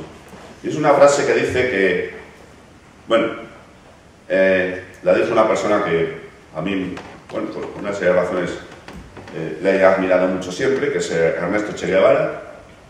Y este hombre dijo, entre otras muchas cosas, que la única batalla que se pierde es la batalla que se abandona. La única. Yo puedo decirles a ustedes que Antonio Muñoz, que soy yo, y la Asociación de Hipotecados Activos, ahora hablo en nombre de ellos, aunque no he venido en representación de ellos, hablo en nombre de ellos porque me consta y sé que van a ratificar lo que voy a decir ahora. No solo no vamos a abandonar esta lucha, sino que vamos a continuar en ella. Y también les puedo asegurar a ustedes que más tarde o más temprano, esta guerra de guerrillas entre uno grande, que son ellos, y el pequeño, que somos David, que somos nosotros, es una guerra de guerrillas que vamos a terminar ganando. Más tarde o más temprano, les aseguro que sea así. Muchas gracias.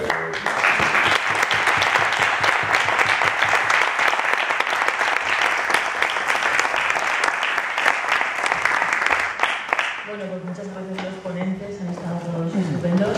Como vamos tan justos de tiempo, pues casi si queréis empezamos con la pregunta que se le debe a Raúl. No,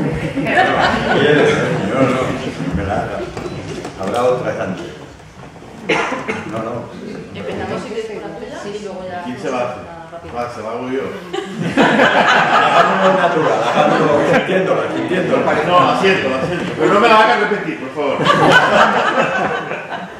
Sí, bueno, lo que quería desde luego contar, claro, lo que he querido hablar es de los privilegios que tienen las entidades financieras como tal privilegio y como tales entidades financieras, separándola del producto financiero.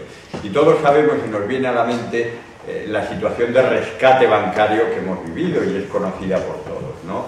Es decir, para asegurar la solvencia de las entidades financieras hemos tenido que poner mucho dinero, ¿no?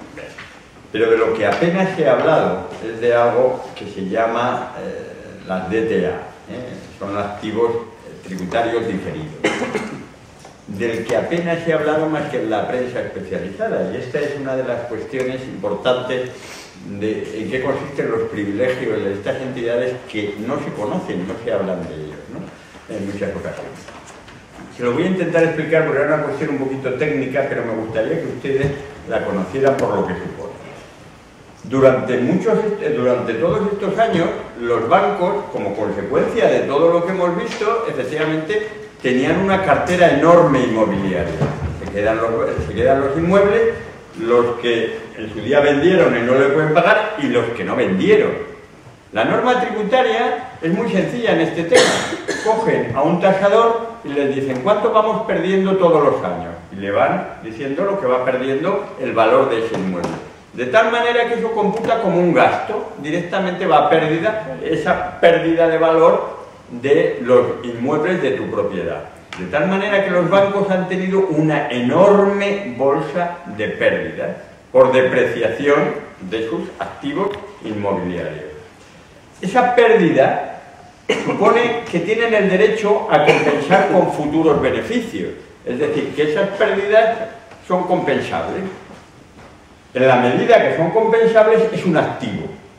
Es un activo que las empresas pueden poner. Tengo derecho a compensar pérdidas. Estupendo. Pero claro, la cuestión es, ¿y cuándo va a ganar usted lo suficiente para compensar tantísimas pérdidas? Muy bien. Ustedes saben que los ratios de solvencia de las entidades financieras se ha tenido que poner más o menos dinero en función de que demos valor a los activos. Pero claro, este era un activo más que complicado. ¿Cómo vamos a computar como activo algo que no sabemos si realmente tiene valor en la medida en que esas pérdidas tal vez se pierden y no se compensan como beneficio? Y ahí viene el truco. Para evitar que fuera mayor el dinero que aportaba el Estado, les dijeron, vamos a computar estos activos como buenos. Pero claro, les dijeron, estos activos no son buenos, estos son una porquería de activos. Y el Estado dijo, no te preocupes, yo los garantizo, yo los avalo. Esa monetarización de la que hemos hablado antes es lo que ha ocurrido y estos son los activos diferidos que se garantizan. Es decir, usted no se preocupe, si estos señores no compensan esto con pérdidas, yo, Estado, los garantizo. Bueno, yo no, todos lo garantizamos. De tal manera que esto tiene un gran valor, pero claro, Unión Europea les dijo, hablando de privilegios, pero hombre, esto es una ayuda absolutamente ilegal, contraria a la Unión Europea y a su normativa. Esto es una ayuda de Estado, esto es un privilegio, de lo que estamos hablando, privilegio de las entidades fiscales, de las entidades financieras, absolutamente fuera de sitio. Y abrió un expediente del que España apenas ha querido hablar. No es un expediente informativo. Claro, vieron las orejas del lobo, porque en primer lugar, claro, había que poner dinero, hay que poner dinero. Esto es una trampa a largo plazo, hay que poner dinero. Pero después, si no lo admiten, hay que ponerlo ya. Claro, algunos de nosotros pensamos, oye, pero ¿cómo puede ser esto gratis? ¿Cómo se está avalando a las entidades financieras gratis? Esto es un impuesto. Oiga, si ustedes están avalando a las entidades financieras, cóbrenles un impuesto. Cóbrenles una tasa por el servicio que se les está prestando, que es garantizar. Bueno, se van a encontrar que en las leyes para el año 2016, en la ley de acompañamiento, nos vamos a llevar una sorpresa, aunque es una sorpresa relativa. Se les va a cobrar un impuesto para considerar estos activos como activos buenos y se les va a cobrar un impuesto. Pero un impuesto mínimo del 1,5% de estos valores que quieran computar.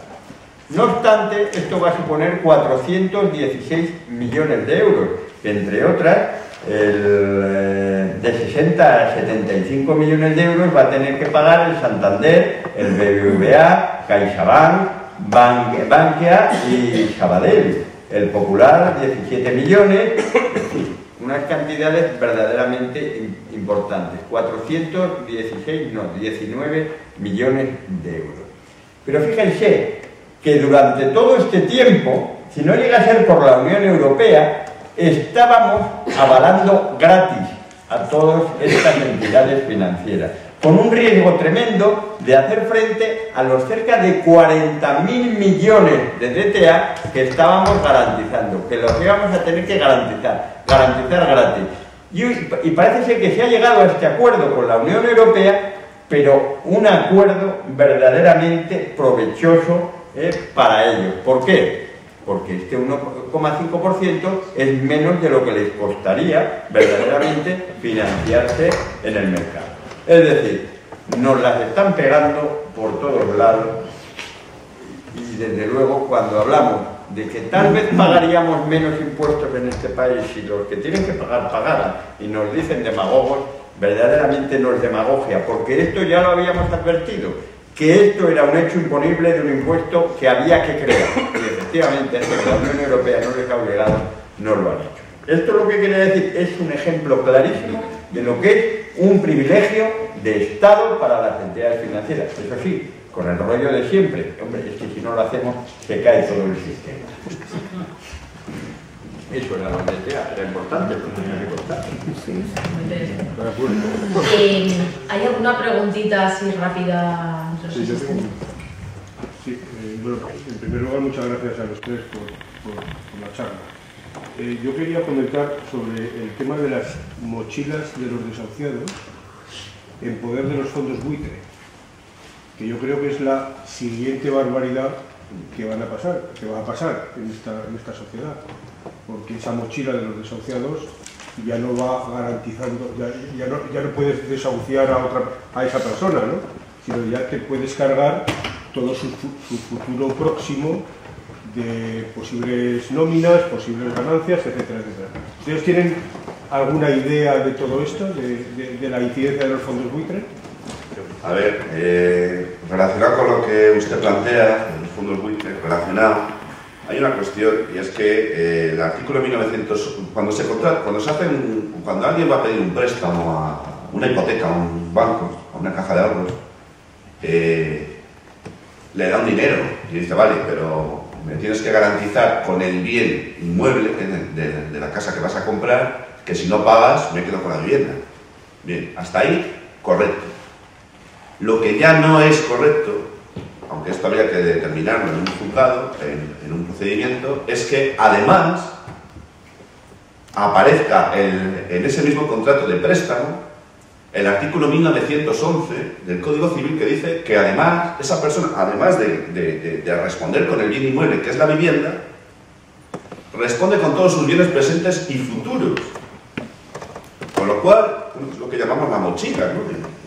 En un sentido figurado, ¿no? Con lo cual, hay abogados que están sosteniendo que en derecho eso se conoce como causa torpe y que podría ser argumentada ante un juzgado, ante un juez o jueza, y solicitar la nulidad de pleno derecho de ese contrato porque se ha engañado al prestatario, es decir, a quien se le otorga ese dinero, porque se le ha aplicado a veces de una manera muy torticera el tema de que responde con su vivienda, pero no se le ha dicho en ningún caso nos consta, que además responde con todos sus bienes presentes y futuros. 1911 del Código Civil. En el tema de la dación en pago, que nosotros estamos en contra de ella, se podría articular la defensa que, bueno, oye, no, es que esa cláusula es nula. Esa cláusula es nula por el tema de la causa torpe, ¿vale? Y sobre el tema de la dación en pago no me ha dado tiempo prácticamente a decir nada, pero estamos en contra de ella porque la dación en pago lo que implica es que a la persona se le desprovee de la vivienda, cuando el objetivo último de la defensa de los intereses del deudor hipotecario es precisamente el contrario: mantenerle en la posesión, en la propiedad de la vivienda. Con lo cual, esto es una contradicción que no se sostiene por ningún sitio. No podemos entender por qué hay organizaciones que han hecho bandera de esto, que además se han movido y muy potenciados por los medios de comunicación, que yo suelo llamar de desinformación, y se han movido de tal manera que han activado una iniciativa legislativa popular para hacer de la dación en pago la solución de todos los problemas. La dación en pago no es la solución de ningún problema, es una claudicación. Es una claudicación. A la persona se le desprovee la vivienda, pierde las cuotas pagadas y encima se queda con la mochila. Y luego, de forma indirecta, bueno, se queda al banco se le regala, cuando se acepta una dación en pago, se le regala una vivienda que en otro caso podría terminar yendo a su poder, pero en ocasiones no es así. Y la pregunta que usted me hace, una vez que la tiene en su poder, pues la venden a un fondo buitre por el 8% de su valor. Vienen aquí los buitres, nunca mejor dicho, hacen el supernegocio y aquí pues a mirar todo el mundo hacia otro sitio. Pues es una pregunta ya teóricamente sí, somos iguales ante la ley, porque hay una constitución que nos dice que somos iguales ante la ley, pero como bien nos ha descrito unas situaciones, posiblemente tendrías que responder tú, porque las situaciones somos iguales con una constitución que dice que somos iguales. Somos iguales ante la ley, pero luego la propia ley nos hace desiguales. Es decir, somos iguales ante la ley. Es un tópico que se deriva de las revoluciones liberales, en las cuales ya hay un estatuto legal separado por estamentos, hay una ley para todos, pero claro, una vez que hay una ley para todos, la ley hace desiguales a su vez a los que entran dentro de esa... Claro, para mí la historia es como lo justificamos. La misma pregunta de otra manera. ¿Esto de verdad es un Estado de Derecho? Bueno, es un Estado que efectivamente la ley crea estos privilegios porque considera que hay un bien superior que es el que lo justifica y es de lo que he querido hablar, ¿no? El cómo justificamos que las entidades financieras, es decir, yo le estoy hablando del ámbito tributario. En el ámbito tributario hay un artículo en la Constitución, el artículo 31, que dice que todos somos iguales, todos contribuirán de acuerdo con su capacidad y no sé qué igual. Claro, estamos viendo que lo dice del sistema en su conjunto. No habrá un tribunal constitucional que diga que hay una ley tributaria que es inconstitucional porque habría que valorarla en su conjunto. Entonces, ¿qué ocurre? Pues que la aplicación real hace que sea verdaderamente injusto, pero es que además los mecanismos son ineficientes e insuficientes. Por lo tanto, nos encontramos ante un callejón sin salida. Es decir, acabamos de ver cómo todos los productos financieros tienen un tratamiento privilegiado. No sabemos si nos parece bien o mal, pero tampoco hay un interés especial de la sociedad para cambiar la situación. Verdaderamente no lo existe. Es decir, todos los partidos que nos han gobernado han sido de alguna manera causantes de esta situación. Por lo tanto, es decir, como sociedad estamos verdaderamente dispuestos a cambiar una situación como esta de privilegio. Posiblemente no. A no ser que nos reunimos en estos foros, cual cristianos en una catacumba, salgamos algún día y tomemos el poder como lo hicimos en Roma, ¿no? Es decir, que difícilmente, ¿no? Pasamos ya a la Bueno, con mi compañero Antonio voy a hacer dos preguntas. Una de ellas no es mía, o sea que se la tendré que leer literalmente. Somos compañeros en esta lucha que yo creo que todos los que estamos aquí estamos iniciando o que ya traemos de lejos, y sobre todo por el gran movimiento que, independientemente de que ahora estén volcados en esa dación en pago, pero vienen de mucho tiempo y gracias a ello ha habido todo este movimiento para defender a todas las familias. Y diciendo esto, me gustaría, Antonio, pues que nos aclararas, ya que hemos hablado de que el tema de la legitimidad activa se hace a partir de la entrega de la propiedad.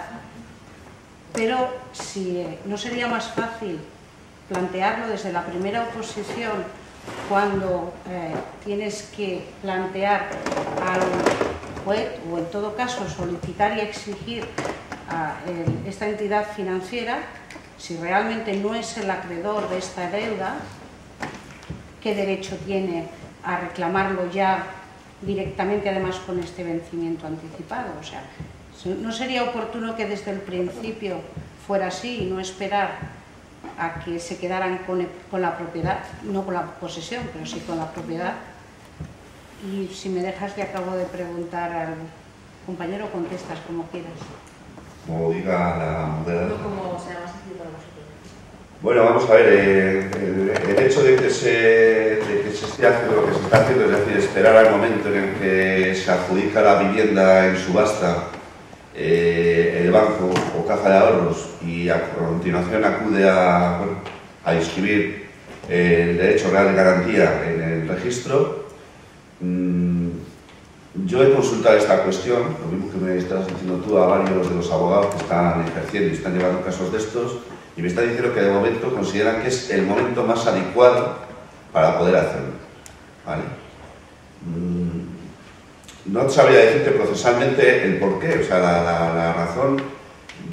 Hay abogados que están considerando incluso que la falta de legitimación procesal activa podría ser entendida como una cuestión de orden público procesal. Eso lo que significa, para que todos me podáis entender, significa que no sería necesario o imprescindible que el abogado presentase, le dijera al juez, oiga, que es que ese señor que está ahí, que es el abogado del banco, está diciendo esto y no es el acreedor.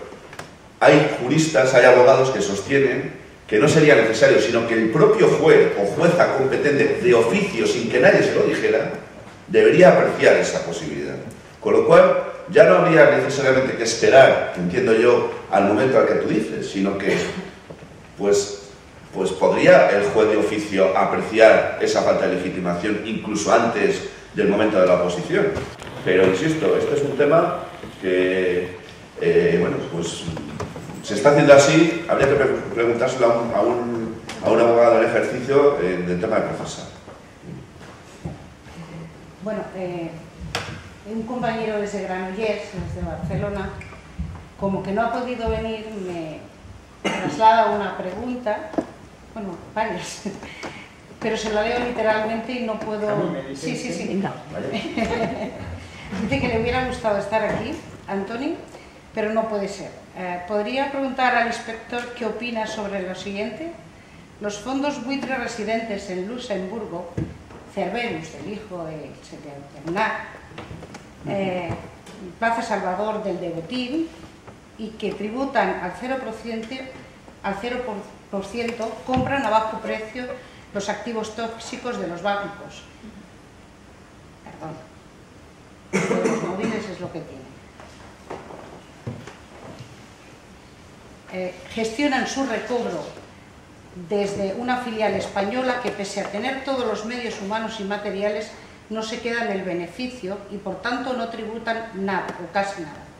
Hacienda no busca el fraude fiscal, de dónde y de quién viene el dinero de los fondos de Luxemburgo que compran solo deuda española, no trasladan los bancos así el beneficio de los activos tóxicos que provisionariamente e íntegramente a sociedades de Luxemburgo que no tributan, no acceden así a las ayudas, además del Banco Central Europeo, cuando llevan los activos y esos beneficios a esas sociedades privadas. Demasiadas preguntas. El señor de Granollers se queda tranquilo, ¿no? Es la lucha que hay en la calle. Te lo resumo de alguna manera. Es que nos hacemos trampas en el solitario, pero esto, claro, tiene una razón de ser. Luxemburgo era un paraíso fiscal. Luxemburgo además tenía un convenio de doble imposición con España, por el que decía que era especialmente paraíso fiscal. Es una pregunta muy técnica y entonces lamento ser un poquito técnico. Es decir, que no se aplicaría el convenio de doble imposición y por lo tanto era paraíso fiscal especialmente para todas estas holdings que le acabo de decir el dato que hay 10.000 en Luxemburgo. Es decir, el problema es que España ha decidido que Luxemburgo España y el resto de la Unión Europea, que Luxemburgo deje de ser paraíso fiscal. Es decir, hasta el 2010 era un paraíso fiscal y por lo tanto había un control sobre esas situaciones de los holdings que operaban en Luxemburgo. Se lo resumo de esta manera. A partir de 2010, España decide acabar con los paraísos fiscales. Y cuando tú oyes hablar a los políticos de que vamos a acabar con los paraísos fiscales, o bien piensas que los vas a atacar con tanques, cosa muy poco improbable, porque a poco que lleves carrerilla te sales del país porque son así de pequeños, o bien que vas a hacer algo verdaderamente efectivo para luchar contra la situación de los paraísos fiscales. Lo que verdaderamente están haciendo es dejar de considerarlos paraísos fiscales, porque la OCDE ha dicho que si estos países firman convenios de doble imposición con otros países, pues dejarán de serlo. ¿Y saben lo que están haciendo? Firmar convenios de doble imposición entre los propios paraísos fiscales, de tal manera que ya tienen entre ellos convenios y dejan de ser paraísos fiscales. Pero además había el compromiso político de dejar de considerar paraísos fiscales a los países de la Unión Europea. Por eso en el 2010 dejó de serlo Luxemburgo y en el 2014-15 lo ha dejado de ser Chipre. A partir de ahí salen los fondos buitre, sale su operativa en España, crecen las filiales. ¿Por qué? Porque el problema de los paraísos fiscales no solamente es un tema muy largo y muy técnico. No es solo el paraíso fiscal, es el paraíso fiscal con la Unión Europea. Porque como damos trato de favor a la Unión Europea, cuando la Unión Europea es además paraíso fiscal o tienen regímenes, por ejemplo, Holanda, de hecho, puede ser un paraíso fiscal, porque tiene una situación que son las sociedades BV, que no me voy a enrollar más, vale, que es otro discurso. Pero en definitiva lo que quiero decir es que nos estamos haciendo trampas entre nosotros y esto está favoreciendo la situación que usted dice. Pero le quiero decir una cosa, aprovechando 2 minutos. Hemos hablado de muchas cosas interesantes, sé que me ibas a cortar, pero no lo hagas porque sangraré en este momento. No hemos hablado de cómo se crea el dinero, o sea, lo más sangrante es que podemos hablar de todo eso. Pero ¿cómo se crea el dinero en Europa? ¿Lo hemos pensado? El dinero en Europa, ¿saben ustedes cómo se crea? Es decir, no es dinero soberano. Es decir, China dice, ¿cuánto hemos crecido el PIB? El 7%. Pues nuestra masa monetaria va a crecer el 7%. ¿Cuánto pensamos crecer? El 10%. Y tienen el 10% más de dinero. Y se compran el mundo. Bien, ¿cómo crece Europa? ¿Cómo crea el dinero? A través de crédito. Cuando los bancos tienen créditos, tienen necesidad de tener créditos, es cuando piden el dinero. ¿Y de qué depende la solidez de la Unión Europea, su dinero? ¿Cuál es la cotización del euro? ¿De qué depende? Del crecimiento. ¿Y quién tiene un interés en que la Unión Europea tenga un euro muy fuerte? Alemania.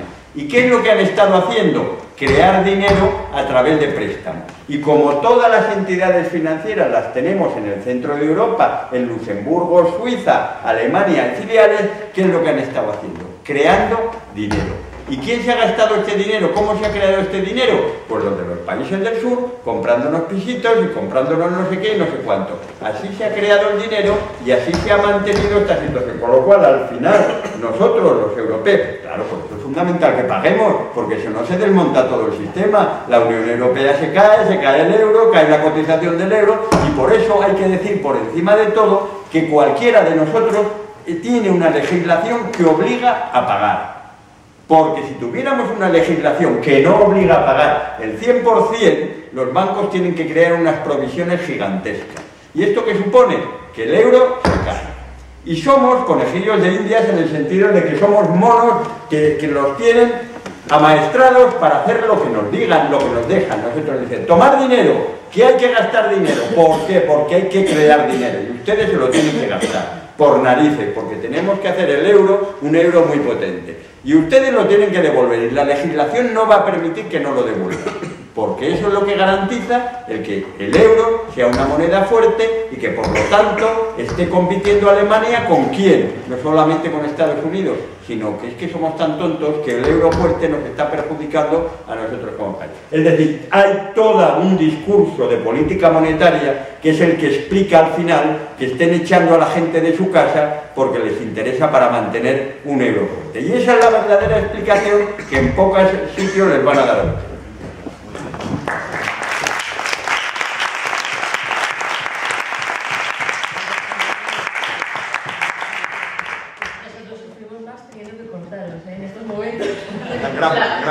La última pregunta. Si hay 600.000 ejecuciones hipotecarias, sí, y hay 200.000 previstas, ¿cómo es que no ha habido más problemas en las ejecuciones hipotecarias por el hecho de la titulización? ¿Cómo es que no ha habido más abogados que hayan recurrido a este uso de la titulización, del cambio de acreedores? O sea, presente y pasado. A ver si le entiendo. O sea, ¿cómo es posible, pregunta usted, por qué los abogados en general no han recurrido al desmontaje de la titulización, es decir, el fraude que encierra la titulización, para presentar en un juzgado pues, la nulidad del procedimiento y en consecuencia mantener al deudor hipotecario al que se pretende desahuciar en su vivienda? Porque eso se puede hacer en presente y en pasado. Bueno, esa es una pregunta que a mí también me gustaría saber. Porque evidentemente, como he dicho anteriormente, es que los abogados ha sido una de las agrupaciones corporativas de este país que no han lanzado la voz para nada, que se sepa, oiga, que aquí hay algo raro, que esta ecuación no me cuadra, que esto por aquí esto huele raro, que no sabemos. se han ceñido a lo que había, lo mismo que han hecho los jueces, han seguido un procedimiento tasado, 2 y 2 son 4 y 5 y 5 son 10, y no han querido entrar en más valoraciones. Los jueces, los abogados, pues deberían haber también accionado de otra manera. ¿Por qué no lo han hecho? Pues yo no sé si ha sido por comodidad, si ha sido por desconocimiento, si ha sido, voy a decir yo, por temor. No creo que haya sido por temor, porque el tema del desmontaje, es decir, el sacar a la luz lo que está pasando con el tema de las titulizaciones y las consecuencias que está trayendo, insisto, que se sepa, es posible que a lo mejor alguien lo supiera antes, pero que se sepa, todo eso ha sido destapado a raíz de las investigaciones que ha hecho Josep Nova y la Asociación de Hipotecados Activos, y eso ha sido hace muy poquito tiempo. Estamos hablando a lo mejor de dos, una investigación ya de largos años, pero digamos que cuando ha trascendido, cuando ha sido ya publicada y ha llegado al común de los mortales, pues no hace tantos años, hace muy poquito tiempo. ¿Podría una gestora de fondo de titulización modificar una hipoteca, meterla y sacarla dentro de un folleto, dentro de un paquete de titulización? Pues hombre, yo creo que no, porque vamos a ver, el fondo de titulización, para constituirlo, hay que hacer una escritura pública. Esa escritura pública, aquí hay un modelo, pues si la queréis ver, en esa escritura pública está intervenida por notario, y en esa escritura pública aparece todos los datos concernientes a ese préstamo y además, bueno, efectivamente, un anexo donde aparece todos y cada uno de los préstamos que conforman esa emisión. Estamos hablando de la escritura constitutiva del fondo de titulización. Una vez que localizamos esta, aparecen todos los datos. Entonces, lógicamente, lo que usted está diciendo no se puede hacer, porque sería estar tergiversando y sería estar manipulando un documento público.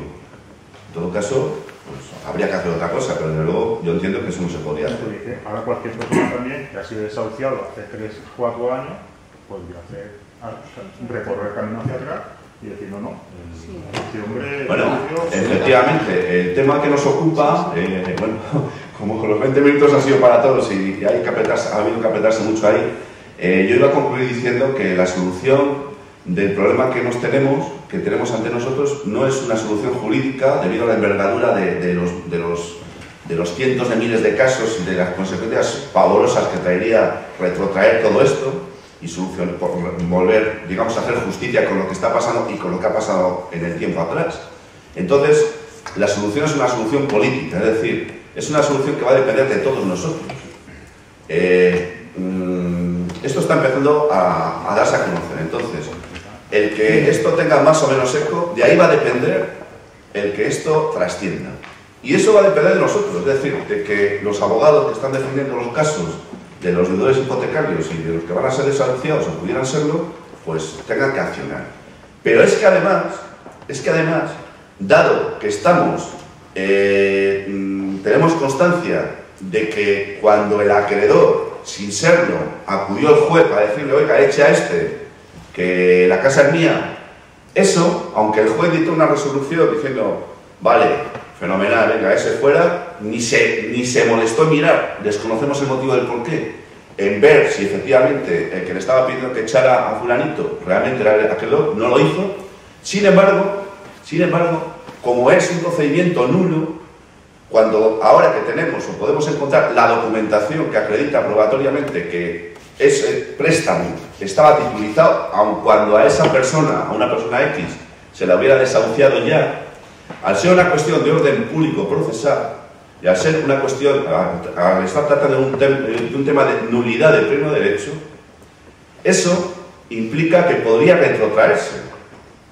¿Cómo? Presentando el abogado correspondiente, o sea, un recurso extraordinario, ¿vale?, ante el mismo juez o jueza que dictó la resolución anterior. Oiga, es que sí, usted dictó esta resolución, pero claro, es que el acreedor no le presentó a usted esta documentación y nosotros tampoco lo hicimos porque no sabíamos dónde estaba, aunque sabíamos que existía. Ahora la hemos encontrado, está aquí, esta es la prueba, se la presentamos a usted para que valore. Y si el juez o jueza pues fuera lo que tenía que ser, es decir, el valedor de la justicia como valor superior, ya no voy a decir el valedor de la ley, sino el valor de la justicia como valor superior, tendría que valorar esa documentación y declarar nulo el procedimiento habido con anterioridad y reponer a la persona que fue desahuciada en la vivienda caso de que el banco todavía la tuviera en su poder.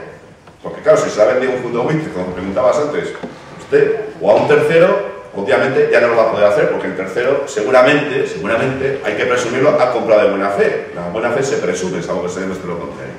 En ese caso, al ser nulo el procedimiento y no poder reponerse al deudor, al desahuciado en la vivienda porque ha sido vendida a un tercero que la compró de buena fe, el banco tendría que indemnizar por daños y perjuicios, ¿vale?, a la persona afectada. Fíjate lo que supondría eso con cientos, miles, decenas de miles, cientos de miles de personas.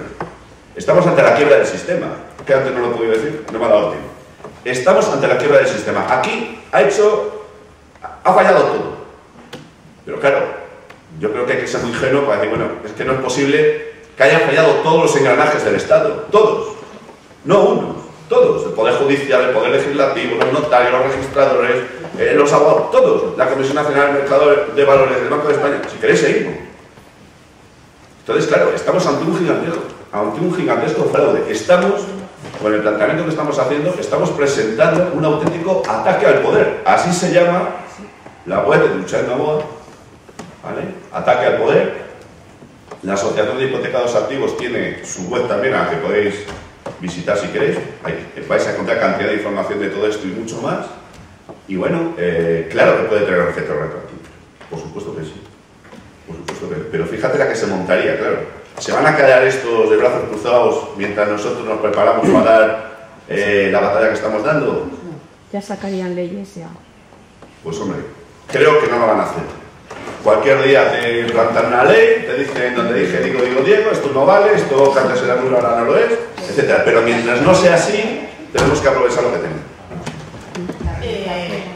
Pues muchísimas gracias a los ponentes. Había una preguntita más, pero nos van a echar, entonces no va a dar tiempo. Si te parece, mientras vamos recogiendo, tienes aquí a los ponentes, te puedes acercar y se lo planteas, porque es que si no, por respeto a la persona que está trabajando fuera, que entre que recogemos y demás. No era sí, porque... Que no era pregunta, simplemente una postilla. Yo soy abogado, aunque no especializado en temas hipotecarios, y que me ha tocado y estoy llevando alguno en particular, pero en deciros que nos hemos enterado, ha sido este año, cuando nos hemos enterado del tema de la titulación de colegiados, que sepáis, aquí en Aragón al menos, se está moviendo bastante, hay muchos implicados en el tema de las hipotecas, bueno, el servicio de mediación hipotecaria del Ayuntamiento de Zaragoza y demás. Es decir, que es por matizar o completar el tema. Está emergiendo. Muchas gracias a todos.